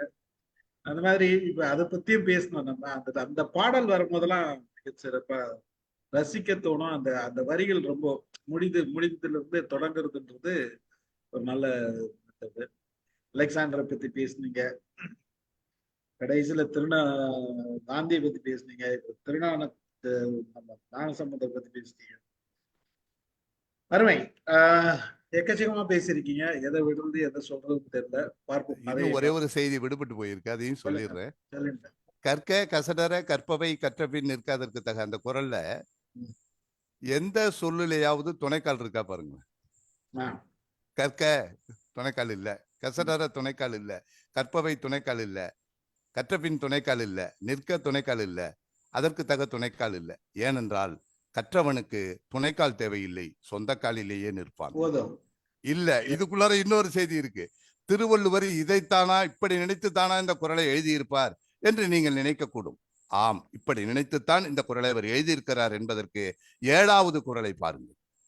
ஒருவன் வாழுங்காலம் முழுவதுமே படிக்காமல் இருக்கிறானே என்று வியந்த திருவள்ளுவர், நீ ஏனடா படிக்காமல் இருக்கிறாய் என்பதற்கு அவர் எழுதிய குறள் என்ன தெரியுமா? யாதானும் நாடாமால் ஊராமால் என்னொருவன் சாந்துணையும் கல்லாத வாறு. யாதானும் துணைக்கால் இருக்கு, நாடாமால் துணைக்கால் இருக்கு, யாதானும் நாடாமால் ஊராமால் துணைக்கால் இருக்கு, சாந்துணையும் துணைக்கால் இருக்கு. கல்லாத துணைக்கால் இருக்கு, வாறு துணைக்கால் இருக்கு, மொத்தம் 11 துணைக்கால் இருக்கு. அவன் பிறந்தது முதல் இறந்தது வரை, இறக்கின்ற வரை அவனுக்கு 11 துணைக்கால் தேவை. துணைக்கால் இல்லாம வாழவே முடியாது. அவனுக்கு 2 கால்கள், தூக்கி செல்கிற 4 பேருக்கும் 8 துணைக்கால்கள், 8 கால்கள், அவன் கைத்தடியாக ஊன்றிய ஒரு கால் சேர்த்து 11 துணைக்கால்கள் தேவை என்பதை திருவள்ளுவர் அங்கே சொல்லி இருக்கிறார் என்பதையும் நிறைவாக சொல்லி நிறைவு செய்கிறேன். ரொம்ப மகிழ்ச்சி. ஆக்சுவலா இதுல வந்து நீங்க இந்த குரல் வந்து என்னோட பேத்தி ஸ்வீடன்ல இருக்கா, போன ஒரு 2 மாசத்துக்கு முன்னாடி வந்து போனாங்க. அவளுக்கு 6 வயசு தான், மழலை தான், தமிழ் வரல. தமிழ்ல சொல்லி கொடுக்கணும், குரல் சொல்லி கொடுக்கணும்னு சொல்லிட்டு இந்த குரலை சொல்லி கொடுத்துட்டு பேச முதல்ல சொல்லுவேன். அவன் மழலையா இன்னைக்கு வரைக்கும் சொல்லிட்டு இருக்கா, மறக்காது இந்த குரலை. இப்ப என்ன தோணுதுன்னா, வளர்ந்த பிறகு இந்த பேச்சை போட்டு காட்டணும்னு தோணுது. அது வந்து அப்போ அது மனசுல பதியும் அப்படின்றது ஒரு இது. அதை தாண்டி கொஞ்சம் சிந்தனையை வளர்க்கணும். மகிழ்ச்சி, நன்றி. யார் பேசுறது? வாங்க, அமுதா மேடம் பேசுறீங்களா? வாங்க. நான் பேசிடுறேன் சார். எனக்கு வந்து உங்களோட பேச்சு ரொம்ப அற்புதமான பேச்சு சார். நானும் வந்து தமிழாசிரியரா வாழ்க வாழ்க. முடிச்சுட்டு MA MEd முடிச்சுட்டு 30 ஆண்டுகள் தமிழாசிரியரா பணியாற்றினேன். உங்களோட பேச்சு ரொம்ப அற்புதமா இருந்தது. சில இதுல வந்து எனக்கு சற்று ஒரு முரண் தோன்றுச்சு. அதை உங்ககிட்ட சொல்லி தெளிவுபடுத்திக்கலாம் அப்படிங்கறதுக்காக தான் நான் கேட்கிறேனே தவிர மற்றபடி வேற எதுக்காகவும் இல்ல. அதனால நீங்க வந்து இதுக்கு எனக்கு தெளிவு கொடுக்கணும். சரி சரி. தான் என்னுடைய சந்தேகத்தை தான் நான் உங்களுக்கு கேட்கிறேன். சரி சரி. இதுல வந்து நீங்க முதல்ல சொல்லும் போது இத வந்து பொது மறை அப்படின்னு இதை எப்படி சொல்றது அப்படின்னு கேட்டீங்க. வேதம் அப்படின்னு இத வந்து எப்படி கொள்வது அப்படின்னு கேட்டீங்க. இந்த அப்படிங்கிறதுக்கு நிறைய பொருள் சொன்னீங்க. ஆனா அதுல ஒரு பொருள் வந்து புடம் போடுவது அப்படின்னு ஒரு பொருள் இருக்கு, பக்குவப்படுத்துவது அப்படின்னு ஒரு பொருள் இருக்கு, தம் அப்படிங்கிறதுக்கு மூச்சுன்னு ஒரு பொருள் இருக்கு. ஆமா. அப்போ இத படிக்கும்போது மூச்சை பக்குவப்படுத்தக்கூடிய ஆற்றல் தமிழ் மொழிக்கு உண்டு. தமிழ் படித்தவர்கள் நீண்ட காலம் உயிரோடு வாழ்வார்கள். அதனால்தான் தமிழுக்கு அமிழ்தென்று பெயர். அது சரி. அதனாலதான் இந்த மூச்சை முறைப்படுத்துகின்ற காரணத்தினாலே இதை மறை என்றார்கள். வேதம் என்று சொன்னாலும் நம்மை பக்குவப்படுத்துவது அப்படிங்கிற ஒரு பொருள் அதுல வருது. பொது அப்படின்னு சொல்லும் போது அந்தந்த வயதுக்கு ஏற்ப, அந்தந்த பால், இனம், நாடு, அந்தந்த எல்லாவற்றுக்கும் ஏற்ப பொதுவான அனைவரும் ஏற்றுக்கொள்ளக்கூடிய ஒரு பொது என்பதற்கு நடுநிலைமை என்று ஒரு பொருளும் உண்டு. அந்த நடுநிலையிலே நின்று நிறைய செய்திகளை மறைத்து மறைத்து 1ஆம் வகுப்பு படிக்கும் போது ஒரு விதமான பொருளை கொடுக்கிறது. அதுவே 8ஆம் வகுப்பு வரும்போது அந்த மறைக்கப்பட்டதை வெளிப்படுத்தி இன்னொரு பொருளை கொடுக்கிறது. அது கல்லூரிக்கு வரும்போது அதை மறைத்து இன்னொரு பொருளை கொடுக்கிறது. அப்படி கொள்ளும் போது அதை பொதுமறை என்று சொல்லுவதிலே எனக்கு உடன்பாடு இருக்கிறது. அது ஒரு கருத்து உங்ககிட்ட சொல்லணும்னு நான் நினைச்சேன். சரி. அதாவது வந்து முறை அப்படின்னு நம்ம சொல்லும் போது முறை செய்தல் அப்படிங்கிற ஒரு பொருளை நாம் எடுத்துக்கொண்டால் அதுவும் பொருத்தமாக இருக்கும், அப்படியும் நாம் எடுத்துக்கொள்ளலாம். ஆனா பொதுமறை என்பது மிகவும் சிறந்த ஒரு வார்த்தை தான் அப்படின்னு நான் வந்து கருதுறேன் ஐயா. இது எப்படி நீங்க நினைக்கிறீங்க? சரிதானா? வேதம் என்று சொல்வது இன்று நம்மை அடிமைப்படுத்தி கொண்டிருக்கிறது என்பதை நாம் மறந்துவிடக் கூடாது. அதாவது நீங்கள் சொல்கிற பொருள் இருக்கிறது, நான் இல்லைன்னு சொல்லல. ஆனால் வேதம் என்று சொல்வது மறைத்து சொல்லப்படுவது என்பதிலே அவர்கள் தெளிவாக இருக்கிறார்கள். இல்ல இல்ல, நம்ம பண்பாட்டுல அது சேர்ந்திருக்கு. நம்ம திருமணத்துல போனீங்கன்னாலும் எந்த சடங்குகளுக்கு போனாலும் நம்ம வேதங்களை ஓதுகிறோம். வேதங்களை ஓதி அவர்கள் சொல்கிறார்கள். அதற்கு பொருள் என்ன என்று நமக்கு விளங்குவதே இல்லை. அதனால்தான் இன்று தமிழர் திருமண முறைகளே வந்தது. தேவாரம், திருவாசகம் போதிதானே அந்த காலங்கள்ல எல்லாம் திருமணம் நடந்திருக்குது. அதுக்கு இடையிலே வந்தது, நமக்கு இடையில வந்த கதைகளை நம்ம எடுக்க வேண்டிய அவசியம் இல்லையே. ஆரம்ப காலங்களில் ஒரு நிமிடம் தொல்காப்பியர் காலத்திலேயே இந்த வேதங்கள் வந்துருச்சு. என்ன தொல்காப்பியத்துக்கு முந்தைய இருக்கிற சங்க இலக்கியங்கள்லேயே நீங்க வடமொழி சொற்களை நம்ம பார்க்க முடியுது. இன்றைக்கும் நான் கூட சொன்ன திருக்குறளை திரிசுகுண மாலா அப்படின்னு மொழிபெயர்த்து வச்சுக்கிட்டு இதுதான் ஒரிஜினல், உங்ககிட்ட இருக்கிறது டூப்ளிகேட்னு நம்மளே சொன்னாங்கன்னு. உண்டுதான். அப்படி இருக்கிற போது நாம் ஏன் அதை வேதம் என்று சொல்ல வேண்டும், அதை ஏன் மறை என்று சொல்ல வேண்டும்? அங்க மறைப்பதற்கு எதுவும் இல்லையே. இன்னும் கூட புதுசு புதுசா தொட்டனை தூருக்கும் மணற்கேணி போல புதிய புதிய செய்திகள் வந்து கொண்டே இருக்கின்றனவே. அந்தந்த வயதுக்கேற்ப வருகின்ற காரணத்தினாலே மறை என்று ஒரு பொருளை கொடுத்திருக்கலாம். அதனால அது இப்ப நீங்க மறைன்னு வேதம்னு சொன்னா என்ன பொருள் எல்லோரும் கொள்வார்களோ அந்த பொருளில் திருக்குறளை பொது மறை என்று சொல்வதை நான் விரும்பவில்லைன்னு தான் சொன்னேனே தவிர அதை எல்லாரும் ஏத்துக்கணும்னு சொல்லல.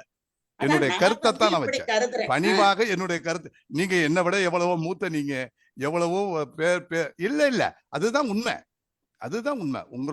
நீங்க உங்களுடைய உரையை சொல்கிற போது எவ்வளவு பணிவாக, எவ்வளவு அழகாக, எவ்வளவு மென்மையாக எடுத்து வைக்கிறீங்க. எனக்கு அந்த மாதிரி சொல்ல வராது. உண்மையை சொல்றேன். நான் என்னுடைய கருத்துக்களை அந்த மாதிரி நான் அந்த மேடையில பேசி அந்த வன்மையாக கருத்துக்களை எடுத்து வைத்து அப்படி இருக கொண்டு போகணுங்கிற அந்த எண்ணம் தான் வருமே தவிர உங்களை போல அழகா வராது. இருந்தாலும் கூட ஒரு இனத்தை, ஒரு நாட்டை, ஒரு மொழியை வேதம் என்கிற பெரியிலே அடிமைப்படுத்தி கொண்டிருக்கிற போது அந்த வேதம் என்கிற சொல் பொருள்படும்படியாக இருக்கிற மறை என்கிற சொல்லை நாம் எடுத்து விட வேண்டும். ஏனென்றால் திருக்குறள் ஒரு குத்து விளக்கை போல வெளிச்சம் தருகிறது, ஒரு சூரியனை போல வெளிச்சம் தருகிறது. அதனுடைய ஒளி 8 திக்கும் பரவி கொண்டிருக்கிறது, இன்று உலகம் முழுவதும் பரவுகிறது. அது பொது முறை என்று சொல்வதுதான் சிறப்பாக இருக்கும் என்று என்னுடைய கருத்தை நான் வைத்திருக்கிறேன். அவ்வளவுதான் சகோதரியா. அன்பு தாயே, வணக்கம். அப்புறம் இன்னொரு கருத்து ஐயா, சொல்லுங்க. இந்த திருமறைக்காடு அப்படிங்கிறதுக்கு நமக்கு ஞானசம்பந்த பெருமானும் அப்பர் சுவாமிகளும் அங்க போய் வேதங்களால் மூடப்பட்ட கதவுகளை தேவார பாடல்களின் மூலம் திறந்தார்கள். அதனால இதுவும் அதுவும் சமம்தான். எந்த சாவியால் மூடப்பட்டதோ அதே சாவியால் திறக்கப்பட்டது. அதனால தேவாரமும் வேதங்களும் ஒன்றுதான் அப்படிங்கிற பொருளை தரக்கூடிய விதத்திலதான் வேதங்களால் பூட்டப்பட்டது என்ற ஒரு பொருளிலே வேதாரண்யம் அப்படின்னு சொல்லி அதை திருமறைக்காடு அப்படின்னு பூட்டப்பட்டதுங்கிற செய்தி அங்க எந்த சொல்லுல வந்து நிக்குது? அது திறக்கப்பட்டதுங்கிற சொல்லி எப்படி வருது? அது சொல்லு. அத அவங்க பாடல்கள்ல 10 பாடல் பாடும் போதுதானே ஒவ்வொரு கதவாக திறக்கிறது. அதற்கு பாடல் நமக்கு சான்று இருக்குல்ல. பாடல் அதை நான் ஒத்துக்கிறேன். நான் இல்லைங்களே, காடு என்ற சொல்லை அவர்கள் ஆரண்யம் என்று மொழிபெயர்த்திருக்கிறார்கள். ஆமா, காடுங்கிற சொல்ல ஆரண்யம்னு, மறை என்பதை வேதம் என்று மொழிபெயர்த்திருக்கிறார்கள். அது மொழிபெயர்ப்பிலே வந்த தவறு. ஏன்னா நான் டிரான்ஸ்லேஷன் அதுல முனைவற்பட்ட ஆய்வுல இருக்கிறேன். அதனால நான் அதை தெளிவா சொல்றேன். இன்னும் சொல்ல போனா பெரு ஆவுடையார போய் பிரகதீஸ்வரர்னு மொழிபெயர்த்தாங்க. பெரு உடையாருக்கும் பிரகதீஸ்வரருக்கும் மொழி பொருள்ல ஒரே பொருள் கிடையாது.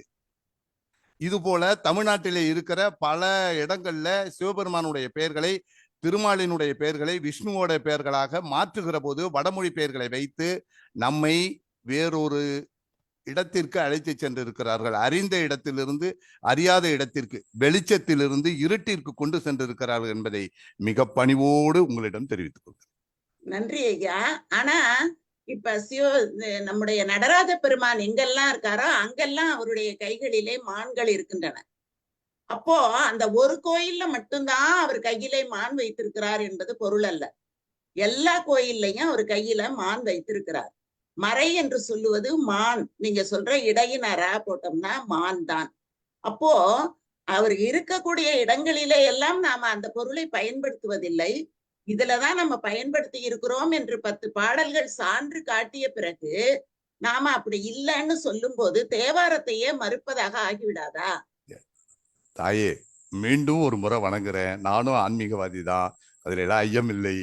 ஆனால் அங்கே இருக்கிற திருமறைக்காடர் மானை ஏந்திருக்கிறாரா இல்லையா? அந்த சிந்தனையில் தான் அதையும் என்னுடைய கருத்தாகத்தான் வைத்தேன். இந்த சமுதாயம் ஏற்றுக்கொண்டால் ஏற்றுக்கொள்ளட்டும், ஏற்றுக்கொள்ளவில்லை என்றால் நான் திருந்திக் கொள்கிறேன். சரி, முடிந்தால் திருந்திக் கொள்கிறேன், இல்லாவிட்டால் இப்படியே இருந்து விட்டு போகிறேன். சரிதானே? என்னுடைய கருத்து தான் சொன்னேனே தவிர இது முடிந்த முடிவுன்னு சொல்லல. இது முடிந்த, நீங்க ஆன்மீகத்துல தோய்ந்திருக்கிறீங்க, நான் உண்மையில ஒத்துக்கிறேன். ஆன்மீகத்துல தோய்ந்ததுனால நீங்க அதை விட்டுட்டு வெளியில உங்களால மாற்று சிந்தனைக்கு வர முடியல. நான் இனம் சார்ந்தும் மொழி சார்ந்தும் சமுதாயம் சார்ந்தும் பேச வேண்டிய கடப்பாடு எனக்கு இருக்கிறது.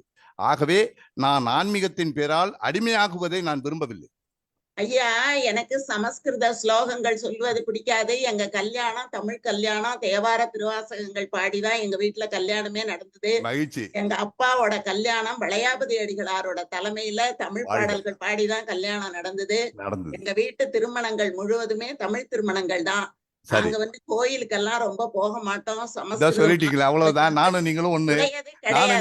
இப்ப நானும் அந்த மாதிரி நான் எதுக்காக உங்ககிட்ட கேட்டேன் அப்படின்னா, தேவார பாடல்கள் 10 பாடல்கள் இருக்கும்போது நாம இப்படி ஒரு பொருள் கொள்ளும் போது அந்த தேவார பாடல்களுக்கு நாம ஒரு நியாயம் பண்ணணுமே அப்படிங்கிற ஒரு நம்முடைய திருமுறைகளை அவர்கள் வேதம் என்று ஏற்றுக்கொண்டார்களா? அவங்கள பத்தி நமக்கு கவலை இல்ல. இல்லையே, கோயில்கள்ல பாட முடியலையே. பாட முடியலையே. வாயை திறந்தோம்னா மூடுங்கிறாங்களே. ஆமா, அதுக்கெல்லாம் நம்ம ஒரு போராட்டங்கள் நடத்திதான் நம்ம கொண்டு வர முடியுமே தவிர இன்னைக்கு தமிழ் இல்ல. அதனாலதான் சொல்றேன், அதுல இருந்து வெளியில வர்றதுக்கான புது சிந்தனைகளை கொடுப்போம்னு சொல்றேன், வேற ஒண்ணும் இல்ல. மகிழ்ச்சிமா, நன்றி. தமிழ் பற்றாளர்கள் இப்ப ரொம்ப இல்லங்கிறதுனால இது ஒரு காரணம். இன்னொரு கருத்து ஐயா, சொல்லுங்க. தயவு செஞ்சு தப்பா நினைச்சுக்காதீங்க. இல்ல. அதுதான் நீங்க வந்து இனம் பற்றி சொல்லும் போது வல்லினம் மெல்லினம் இடையினம், அந்த இடையினத்தை வந்து கண்ணதாசன் ஐயா வந்து கடைசியில தான் சொல்லணும்னு சொல்லி அந்த எழுத்து நீங்க கொடுத்தீங்க.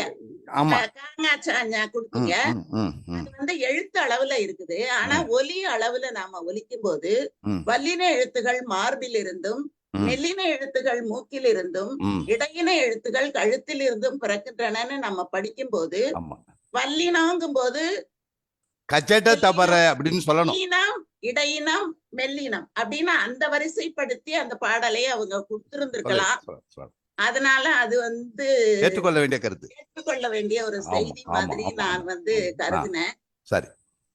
அதனால அந்த அந்த இதுதான் நான் நினைச்சேன் உங்ககிட்ட சொல்லணும் நினைச்சேன். அத சொல்லும் போது நான் அந்த செய்தியை சொல்ல விட்டுட்டேன். கசட தபர வள்ளி நம்மாம்னு சொல்றதே தவறு. கஜட தபர வள்ளி நம்மாம், நம்ம மெல்லி நம்மாம், எரள வழல இடையினமா, இப்படிதான் சொல்லணும். நான் இப்படிதான் வகுப்புல சொல்லுவேன்.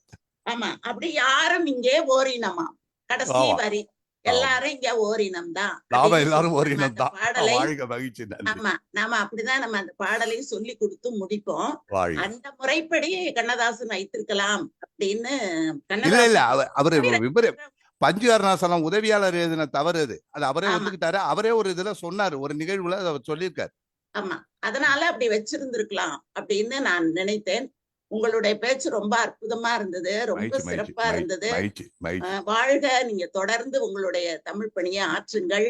எங்களோட தளத்திலேயே வந்து அவ்வப்போது பேசுங்க. நாங்க ரொம்ப மகிழ்ச்சியா அதை வரவேற்கிறோம். உங்களுடைய வாழ்த்துக்களையும் உங்களுடைய ஐயாவுடைய முகத்தையும் பார்த்தேன். எனக்கு மிக்க மகிழ்ச்சி. ரொம்ப நன்றி.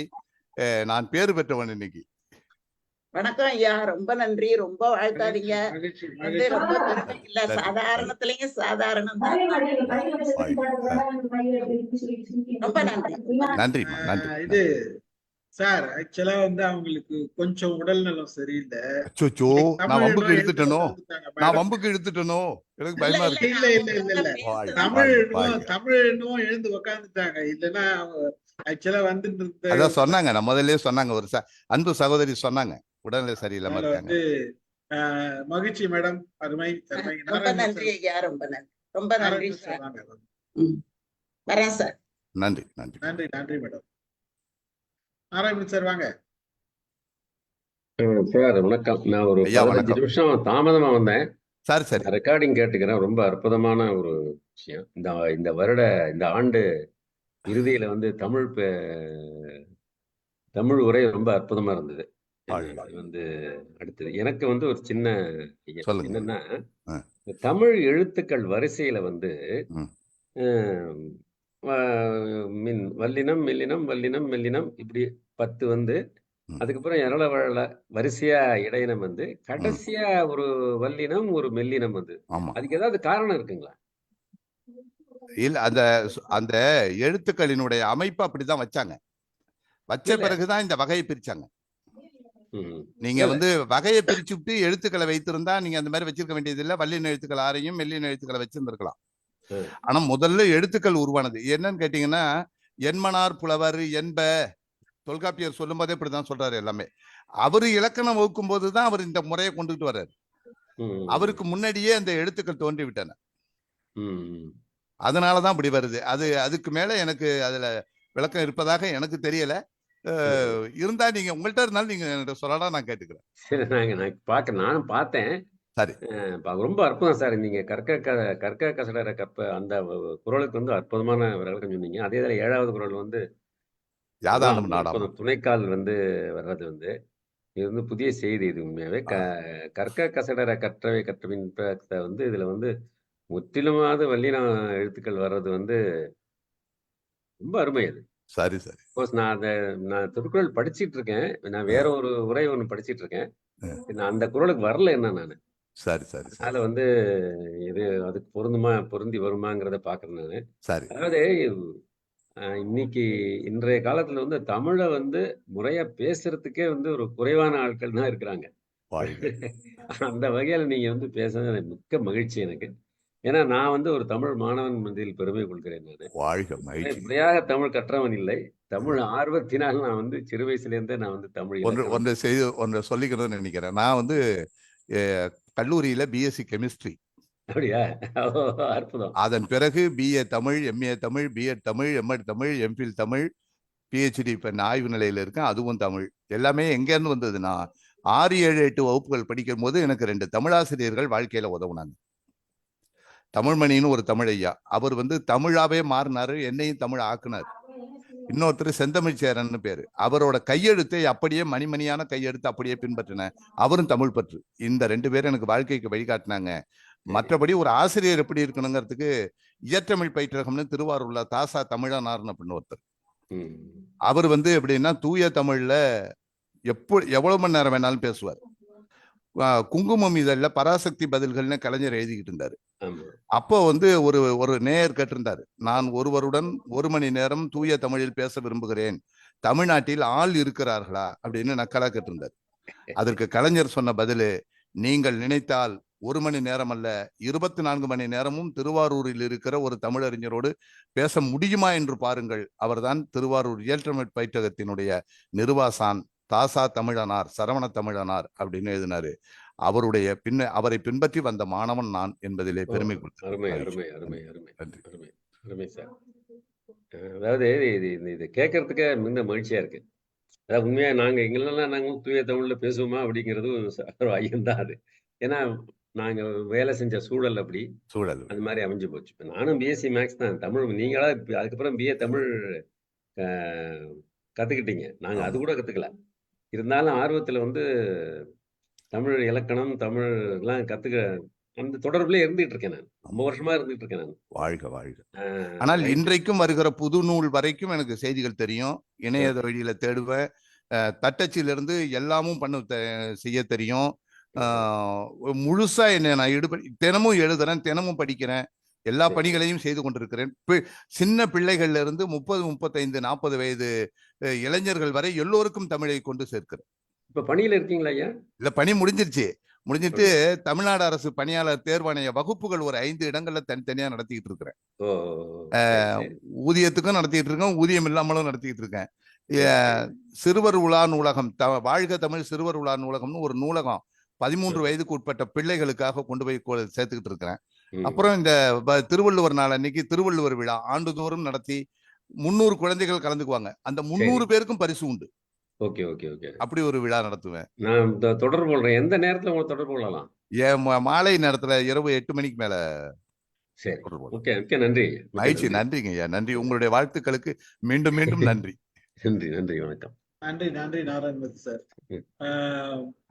முத்துமணி பேசுறீங்களா ஐயா? பேசுவாங்க, கொடுங்க. வாங்க சார். இருக்கீங்களா முத்துமணி? சிவகுமார் சார் நீங்க பேசுங்க. வணக்கம். வந்தாச்சு ஐயா, வணக்கம். நலமா இருக்கீங்களா? நலம், மிக நலம். வீட்டுல எல்லாரும் நல்லா இருக்காங்களா? நல்ல அனைவரும் நலமா இருக்கும். எல்லாருடைய நலமும் அறிய ஆவல். நாங்க இவ்வளவு தூரத்துல இருந்து உங்களுடைய தூய தமிழ், அதை விட முக்கியமா அலெக்சாண்டர் வந்து எப்படி வெறுங்கையோட போறான், அது தான் மட்டும் போகல மத்தவங்களுக்கு எடுத்து காமிச்சிட்டு போறான்றத ரொம்ப அருமையா சொன்னீங்க. அதை விட அந்த துணைக்கால் இல்லாத கற்க கசடர் என்ற செய்தி ஒரு புதிய செய்தி எனக்கு. உண்மையிலேயே அது ரொம்ப ரொம்ப நன்றியுடையனாக இருக்கிறேன். இது போல அதிகமா நீங்க நிறைய ஜூம் மீட்டிங்ல பேசினால்தான் எங்களை மாதிரி தொலை தூரத்துல இருக்கவங்க வந்து தெரிஞ்சுக்க முடியும். இதோட நிறைய பேர் தெரிஞ்சுக்க ஆசைப்படுவாங்க. இந்த ஆண்டவன் உங்களுக்கு பூரண ஆயுளையும் நீண்ட உடம்பு சுகத்தையும் கொடுத்து தமிழுக்கு நீங்க மேலும் மேலும் தொண்டாற்றணும் இந்த எல்லா இறைவனை வேண்டிக்கிற நேரத்துல ரொம்ப அருமையான அதுக்கு மேல சொல்றதுக்கு ஒண்ணும் இல்ல. நல்ல உள்ளங்கள் வாழ்த்துகிற போது நான் நிச்சயம் இறைவனுடைய அருளால் தமிழ் தொண்டு நிறைய நிறைய செய்வேன். வாழ்க வாழ்க. அனைவருக்கும் வணக்கம். அமைப்பாளர்களுக்கு ரொம்ப ரொம்ப நன்றி. நன்றி நன்றி. சிவகுமார் சார் வாங்க. வணக்கம் வணக்கம் சார். வணக்கம் வணக்கம் வணக்கம் ஐயா. வணக்கம். சிறப்பான தமிழ் உரையை கேட்டேன். இந்த இயர் ரெண்டுல நல்ல தமிழ் உரையை கேட்டதுல ரொம்ப சந்தோஷம். இந்த இயர் ரெண்டு ஜூம் மீட்டிங்கோட இந்த இயர் ரெண்டுடைய கடைசி மீட்டிங் நாளைக்கு இருக்கிறது நினைக்கிறேன். ஸ்ரீபன் சார் நாளைக்கு இருக்கா இல்லையா தெரியல. நாளைக்கு இல்ல. ஓகே, ரொம்ப அருமையான ஒரு தமிழ் உரை சார். எந்த தலைப்பு கொடுத்தாலும் நீங்க பேசக்கூடிய ஆற்றல் உள்ளது நீங்க ப்ரூவ் பண்ணிருக்கீங்க. ரொம்ப சிறப்பு. இடையில எனக்கு அந்த ஒரு 100 அரைகுறையாக கட்டுறாரு என்ன ஆகுன்றது பத்தி ஒரு அழகான ஒரு கதை சொன்னீங்க. ஒரு 100 ரூபாய்க்கு போய் கடைசியில 90 ரூபாய்க்கு ஒரு கதையை ரொம்ப அருமையா சொன்னீங்க. சரி. அப்புறம் திருஞான சம்பந்தர் பத்தி ஒரு கதை சொன்னீங்க. எனக்கு சரியா பூம்பாவை ரொம்ப சிறப்பான உரை. நான் என்ஜாய் பண்ணி கேட்டேன். ரொம்ப மகிழ்ச்சியா கேட்டேன்.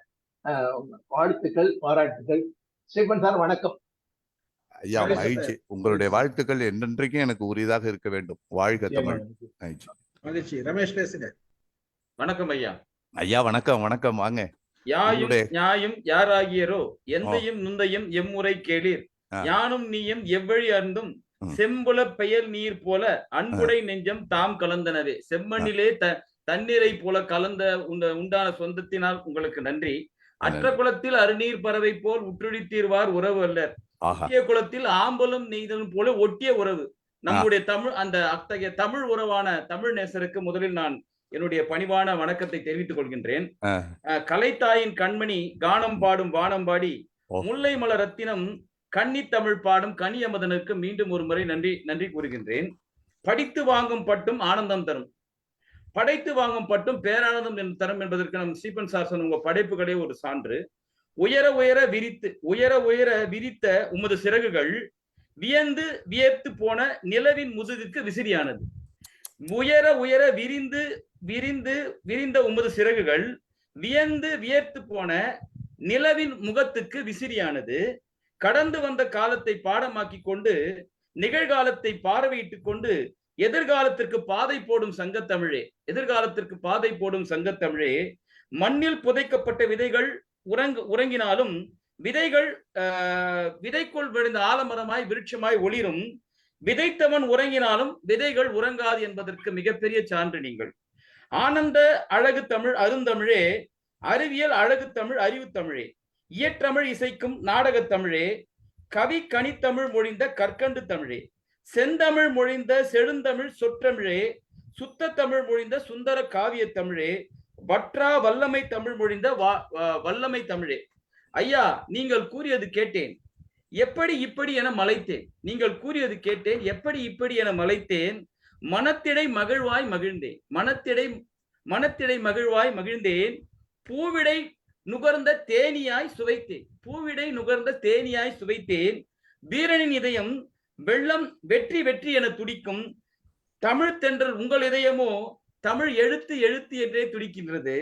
வள்ளுவன் குரலோ தேனாறு,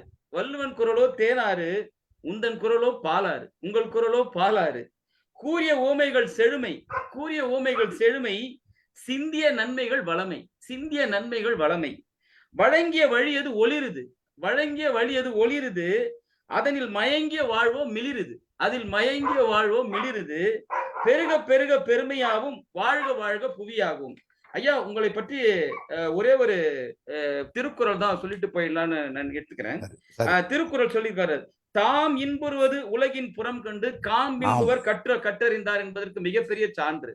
நீங்கள் உங்களுக்கு தெரிந்தவரை எளிமையாக மற்றவர்கள் சொல்லிங்க பாருங்க. அதான் வள்ளுவர் சொல்றாரு, கற்றவருடைய சிறப்பே அதான் சொல்றாரு. தாம் இன்புறுவது கண்டு காமின்பர் கற்றார் புறம் கண்டு சொன்னாரு.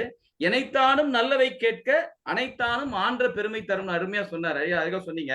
எனக்கு நானும் ஒரு தொழிற்கல்வி மாணவன் தான், தொழிற்கல்வி படித்தவன், டிப்ளமா பட்டய படிப்பு பெற்றவன். ஆனால் நீங்கள் சொன்ன மாதிரி என்னுடைய தமிழ் ஆசிரியர் என் மனதில் விதைத்த கம்பராமான விதை, திருக்குறள் விதைதான் தமிழ் தமிழ் என்று இன்று நான் ஒரு தமிழ் இலக்கியம் பயில்கின்ற அளவுக்கு என்னை உயர்த்தி இருக்கிறது தமிழ். அந்த தாய் என்னுடைய தாய் தமிழ். அவர் சொன்ன அந்த வார்த்தைகளை மட்டும் நான் சொல்லி விடுறேன். அந்த கற்க கசடர, அதாவது கற்க கசடர கற்பவை கற்ற பின் நிற்க அதற்கு தக இல்லையா? இதை ஒரு மூல சூஸ்திரமா எதுக்குன்னா வச்சுக்கலாம். அதாவது நீங்க ஒரு தொழில் கல்வியுமா, தொழில் படிக்கணுமா, கற்க, தொழில் நல்லா கட்டுங்க. கசடு அற, அதாவது நீ சொன்ன மாதிரி பிழை இல்லாமல் கட்டுக. கற்பவை கட்டுன அந்த தொழிலை நிற்க அதற்கு தக, அங்கதான் வள்ளுவர் நிக்கிற. நீங்க படிச்சிடுங்க, படிச்சுட்டு அது பிரகாரம் நிற்கணும். அதுதான் நீங்க கற்ற கல்வியின் சிறப்பு அப்படின்னு எங்க ஆசிரியர் சொல்லி, இது எல்லாவற்றிற்கும் பொருந்தும். ஒரு பேச்சாளரா கற்க கசடர கற்பவை கற்ற பின் மக்கள் மனத்தில் நிற்குமாறு பேச கற்றுக்கொள்ளுங்கள். அதுதான் வள்ளுவர் சொன்ன முதல் அந்த கற்க கசடர என்பதற்கு நீங்கள் அருமையா சொன்னீங்க. கற்க கசடர கற்க கற்பவை, இதை விட தெளிவாக சொல்ல முடியாது ஐயா. அருமையாக சொன்னீர்கள். நீங்கள் இது போன்ற பல நல்ல, அது போல என் நண்பன் ஒருத்தன் கேட்டான், வள்ளுவர் ஒரு எளிமையா எதுவுமே சொல்லியா? அது கேட்டாங்க, எரிமுன்னர் காவாதான் வாழ்க்கை, வருமுன்னர் காவாதான் வாழ்க்கை, இதை விட எளிமையா சொல்ல முடியுமா சார்? அதான் என் நண்பன் சொல்லுவான், ஏன் எளிமையா சொல்ல? வருமுன்னர் காவாதான் வாழ்க்கை, எரிமுன்னர் வைத்தூறு போல கெடும். இது ஒரு பாமரனுக்கும் புரியுற மாதிரி வள்ளுவர் சொல்லியிருக்காரு பாருங்க. அது மாதிரிதான் நிறைய விஷயங்கள் வள்ளுவர் சொல்லிக்கினே போலாம் ஐயா. இப்போ ஒருத்தர் 10 ரூபா கொடுக்குறாரு வச்சுங்க, உணர்த்தன் கெடும்.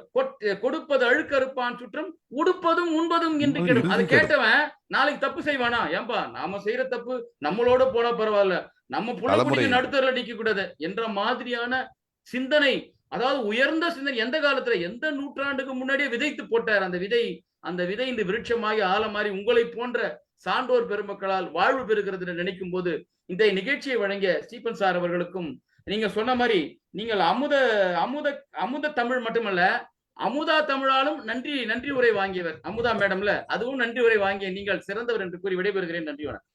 செம்மண்ணிலே தண்ணீரை போல் உண்டான சொந்தம் இது. அருமையான செய்தி சொன்னீங்க. பாடல்ல கவிதையில என்னுடைய அப்பாவோட பேர் வந்துச்சு, சுந்தரம். இன்னொரு மகிழ்ச்சி. அப்புறம் உவப்ப தலைகூடி உள்ள பிரிதல் அனைத்தே புலவர் தொழில். உங்களோடு பேசியதில் எனக்கு மகிழ்ச்சி. நன்றி. அருமையான கவிதை. இந்த கவிதைக்கு நான் பொருத்தமானவனா தெரியாது, ஆனால் பொருத்தமுன்னவனாக மாறுவதற்கு முயற்சி செய்கிறேன். ஐயா நீங்கள் 100% இல்லையா, 200% பொருத்தமானவர். ஏன்னா நீங்கள் சுவாசிக்கும் காற்று தமிழ் காற்று, நீங்கள் வெளிவிடும் மூச்சு தமிழ் மூச்சு. கண்டிப்பாக நீங்கள் சொன்னது அதற்கு மிகவும் பொருத்தமானவர் என்பதுதான் என்னுடைய, அதில் ஐயப்பாடு இல்லை என்பதை கூறுகின்றேன். நன்றி நன்றி நன்றி ரமேஷ். மாலதி ராமலிங்கம் மேடம் பேசுறீங்களா? ஒரு வார்த்தை. அனைவருக்கும் வணக்கம். ஆனா எனக்கு என்ன சொல்றதுன்னே தெரியல. உங்களுடைய உரை ரொம்ப மிகச் சிறப்பாக இருந்தது. நான் நினைக்கிறேன் மிக தாமதமா நான் ஸ்டீபன் ராஜ் சார் கிட்ட உங்களை பத்தி சொல்லி இருக்கணும், முன்னாடியே சொல்லி இருந்திருக்கணுமோ அப்படின்னு தோணுது எனக்கு. இயல்பாவே கோமல் அண்ணாவுக்கு ஒரு அரங்கத்தை அவரோட பேச்சால கட்டி வைக்கிற திறமை இருக்கு.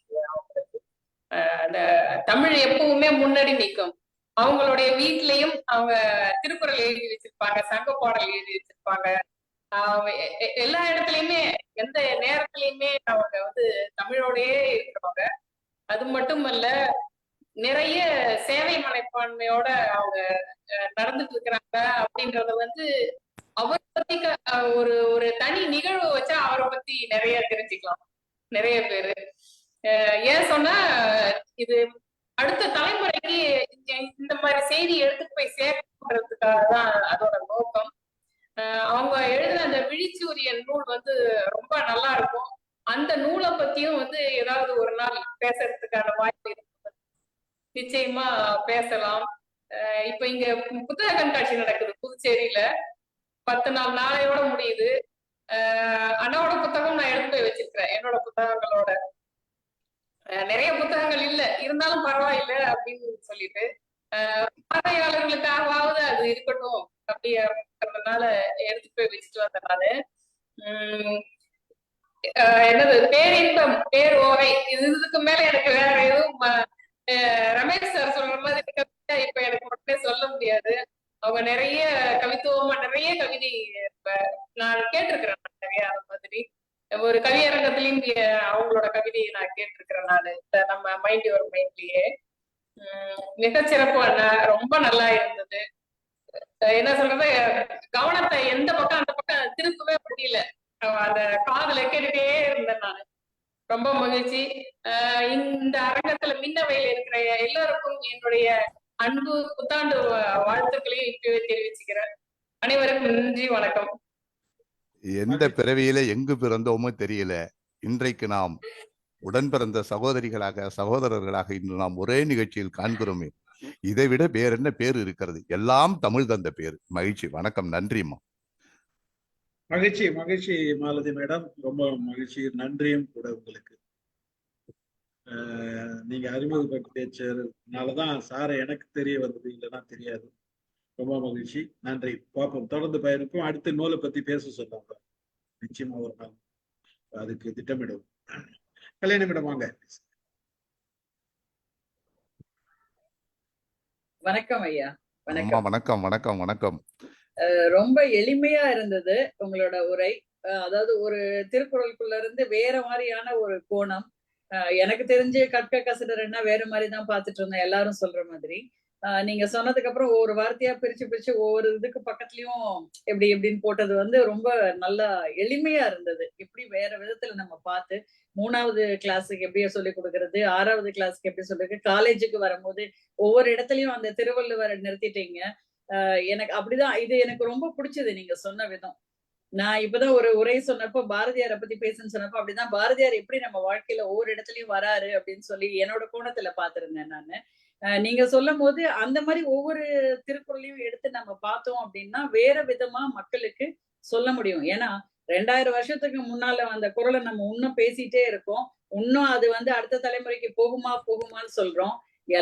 எந்தெந்த இடத்துல அவர் சொன்னாரோ அது எதையுமே நம்ம ஃபாலோ பண்ணவே இல்லை இது வரைக்கும்.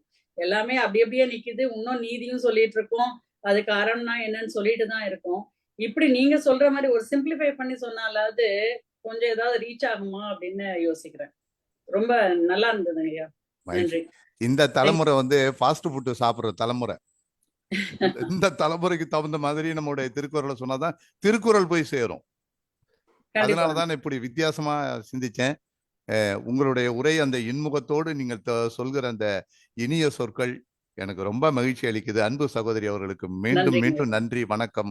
உங்களுடைய வாழ்த்துக்களை நான் மகிழ்ச்சியோடு பெற்றுக்கொள்கிறேன். மகிழ்ச்சி, நன்றி. வணக்கம் ஐயா. Thank you sir. நன்றி மேடம், நன்றி. இறுதியாக நீங்க எதனா சொல்றீங்களா? சொல்லிடுங்க. இப்படி ஒரு அருமையான வாய்ப்பு. எல்லாம் மெத்த படித்தவர்கள், நிறைய செய்திகளை தெரிந்து கொண்டவர்கள், ஆனால் மிக எளிமையாக தங்களுடைய கருத்துக்களை எடுத்து வைக்கிற போது நான் நெஞ்சம் நெகிழ்ந்து போகிறேன். உங்களிடமிருந்தும் நான் கற்றுக்கொள்ளுகிறேன். கற்க கசடர என்று நானும் இந்த நிகழ்ச்சிக்குள் வந்து கற்றுக்கொண்டிருக்கிறேன் என்பதை சொல்லி இந்த நல்ல வாய்ப்பை வழங்கிய அன்பு சகோதரி மாலதி ராமலிங்கம் அன்பு சகோதரி அவர்களுக்கும் எல்லாவற்றிற்கும் மேலாக இவன் தகுதியானவன் தான் என்பதை புடம்போட்டு தேர்ந்தெடுத்து இன்றைய நிகழ்ச்சியை எனக்கு வழங்கி இருக்கிற அருமை தன்னம்பிக்கை உரையாளர், மிகச்சிறந்த சிந்தனையாளர் ஐயா ஸ்ரீபன் ராஜ் ஐயா அவர்களுக்கும் என்னுடைய நெஞ்சறிந்த நன்றிகளை தெரிவித்துக் கொள்கிறேன். மீண்டும் மீண்டும் அடிக்கடி நாம சந்திப்போம். வாழ்க தமிழ், வெல்க தமிழ். நன்றி, வணக்கம். மகிழ்ச்சி. அருமையான உங்கள் உரை. நாங்க எதிர்பார்க்காத ஒரு உரையா இருந்தது. பல செய்திகள். ஒரு திருக்குறள் மட்டும் இல்ல, இனி வந்து ஒரு சொல்லையும் ஒரு எப்படி எந்தெந்த கோணத்துல நம்ம பார்க்கலாம். ஒரு சொல் மட்டும் எடுத்துக்கிட்டா அந்த சொல்ல ஒரு பொருளோட மட்டும் பார்க்காத அது எந்தெந்த கோணத்துல நம்மளால பார்க்க முடியுமோ அத்தனை கோணங்கள்லாம் பார்க்கணுன்ற ஒரு மிகப்பெரிய செய்தியை சொல்லியிருக்கீங்க. சாதாரண ஒரு குறள் மட்டும் சொன்னதா இது கிடையாது. இந்த தகவல் வந்து ஒரு மிகப்பெரிய தகவல். இது அந்த அளவுக்கு ஒரு விசாலமான பார்வை. சும்மா நம்ம எல்லாருமே பார்க்கணும், சொல்றோம் பெருசா திங்க் பண்ணுங்க, பெருசா பாருங்க. இதுதான், இந்த மாதிரி பார்க்கிறது தான் நம்மளுடைய பார்வையை எப்படி நம்ம அகலப்படுத்துறோம், ஆழப்படுத்துறோம், விசாலப்படுத்துறோம். இதுதான் அந்த எண்ணம். அந்த எண்ணத்தை விதைச்சிருக்கு இன்றைய செய்தி, இன்றைய உரை வந்து அந்த எண்ணத்தை விதைச்சிருக்கு. அந்த எண்ணம் இது மற்றவர்களுக்கும் போய் சேரும் என்பதில் நம்பிக்கை இருக்கு. இது வந்து நம்ம இளைய தலைமுறை இருக்கும். ஆக்சுவலா இளைய தலைமுறை அடுத்து அவங்க வளர்ந்த பிறகு இதை பார்ப்பாங்க, இப்ப பார்க்க மாட்டாங்க. அவங்களுக்கு அந்த ஒரு மெச்சூரிட்டி வரும், அந்த ஒரு தேவை வரும், அப்போ பார்ப்பாங்க. அப்போ பார்க்கும்போது இதை வந்து சிந்திப்பாங்க, ஓ இவ்வளவு பேசியிருக்காங்களா, நாமளும் அடுத்து இதை பண்ணணுன்ற அந்த சிந்தனை வரும். நாமளும் அப்படித்தானே இருந்தோம் இளம் வயசுல, இப்படி இருந்தோமா? கிடையாது இல்லையா? இளம் வயசுல நாமளும் அப்படிதான் இருந்தோம். அதே தான் எல்லாருக்கும் வரும். நிச்சயமாக அடுத்த தலைமுறையில எத்தனை தலைமுறை வந்தாலும் அவர்கள் வளரும் பொழுது இந்த எல்லா செய்திகளும் அவர்களுக்கு போய் சேரும். இதை விட மிக சிறப்பாக அவர்களும் செய்வார்கள் என்பதில் எனக்கு எந்தவித அச்சமும் தயக்கமும் கிடையாது. மிகச்சிறந்த வருபவர்கள்லாம் மிக மிக மிக சிறந்தவர்களாக தான் வருவார்கள் என்பதில் எந்தவித ஐயமும் இல்லை. மகிழ்ச்சி. இந்த நேரத்தில் இந்த ஆண்டின் இறுதி உரை என்ற தமிழ் உரையாக அமைந்ததில் மிகச்சிறந்த இந்த பேச்சாகவும் அமைந்ததில் எங்களுக்கு மிகவும் மிகவும் மகிழ்ச்சி. ரொம்ப கலந்து கொண்ட அனைவருக்கும் நன்றி. கல்யாணமிடம் எதை சொல்ல வராங்க சார்? நிறைவு நிகழ்ச்சின்னு சொல்லலாம்னு சொன்னேன் சார். உண்மை உண்மை. அந்த சொல்லாடல் இந்த ஆண்டின் நிறைவு நிகழ்ச்சி, இறுதி முடிவு இந்த சொற்களை தவிர்த்து நான் சொல்லிட்ட பிறகு நிறைவு தப்பா சொல்லிட்டுமா அப்படின்ட்டு மங்கள சொற்களோடு இதுதான் எங்களுக்கு என்ன பிரச்சனைன்னா, நாங்கெல்லாம் தமிழ் பேசணும், ரொம்ப தமிழ்ல பேசணும், தூய தமிழ்ல பேசணும்னா இந்த தகராறு எல்லாம் வருது. பட் என்ன பண்றது, அப்படி தகராறு வந்தா தானே நம்ம கத்துக்க முடியும். சிக்கல் வந்தாதான் தீர்வு வரும். இப்படி யாருன்னா கத்து கொடுத்தா தானே நம்ம கத்துக்க முடியும். தவறுதான் மன்னிக்கணும். இந்த ஆண்டின் நிறைவு நிகழ்ச்சி மகிழ்ச்சி. ரொம்ப நன்றி. கல்யாணி மேடத்துக்கு மிக சிறந்த நன்றி. சார் ஒரு செய்தி சொல்லணும் சார். இந்த நிகழ்வோட ஆரம்பத்துல வினய் தீர்த்தான் ஐயா கிட்ட நான் சொல்லியிருந்தேன்ல, நான் தேவக்கோட்டையில இருந்து முத்துமணின்னு சொல்லிட்டு ஒரு அண்ணா இருக்கிறாங்க, இந்த வேர்களை தேடுவதுகள், அவங்கதான் இந்த முத்துமணி அண்ணா அவங்க பேசினாங்க இல்லையா நிகழ்வுல ஆரம்பத்துல. அதான் அவங்க இந்தோனேஷியா தமிழ்ச்சங்கத்துல இருக்கிறாங்க. அடிக்கடி இந்த மாதிரி நடத்துங்க ஐயா. தங்கை மாதவி ரொம்ப ரொம்ப நன்றி. ரொம்ப அருமையான உரை. மிஸ் பண்ண விட தெரிஞ்சேன், கொஞ்சம் வேற விட தெரிஞ்சேன். ஸ்டீபன் ஐயா, உங்களுடைய அறிமுகம் கிடைத்ததற்கும் ரொம்ப ரொம்ப எனக்கு மகிழ்வு. அடுத்தடுத்த நிகழ்வுகள்ல எங்களுக்கு கண்டிப்பா அழைப்பு விடுங்க. உங்களோட எண்ணு நான் இவங்க கிட்ட வாங்கிக்கிறேன். உங்களுக்கு நான் செய்தி மகிழ்ச்சி. நன்றி நன்றி. ஐயா வினிதேர்த்தன் ஐயா வந்திருக்காங்களா காரைக்குடியில இருந்து? இருக்காங்க. இப்பதான் வினிதேர்த்தன் ஐயா வந்தாங்க, வந்துட்டு கிளம்பிட்டாங்க ஆக்சுவலா.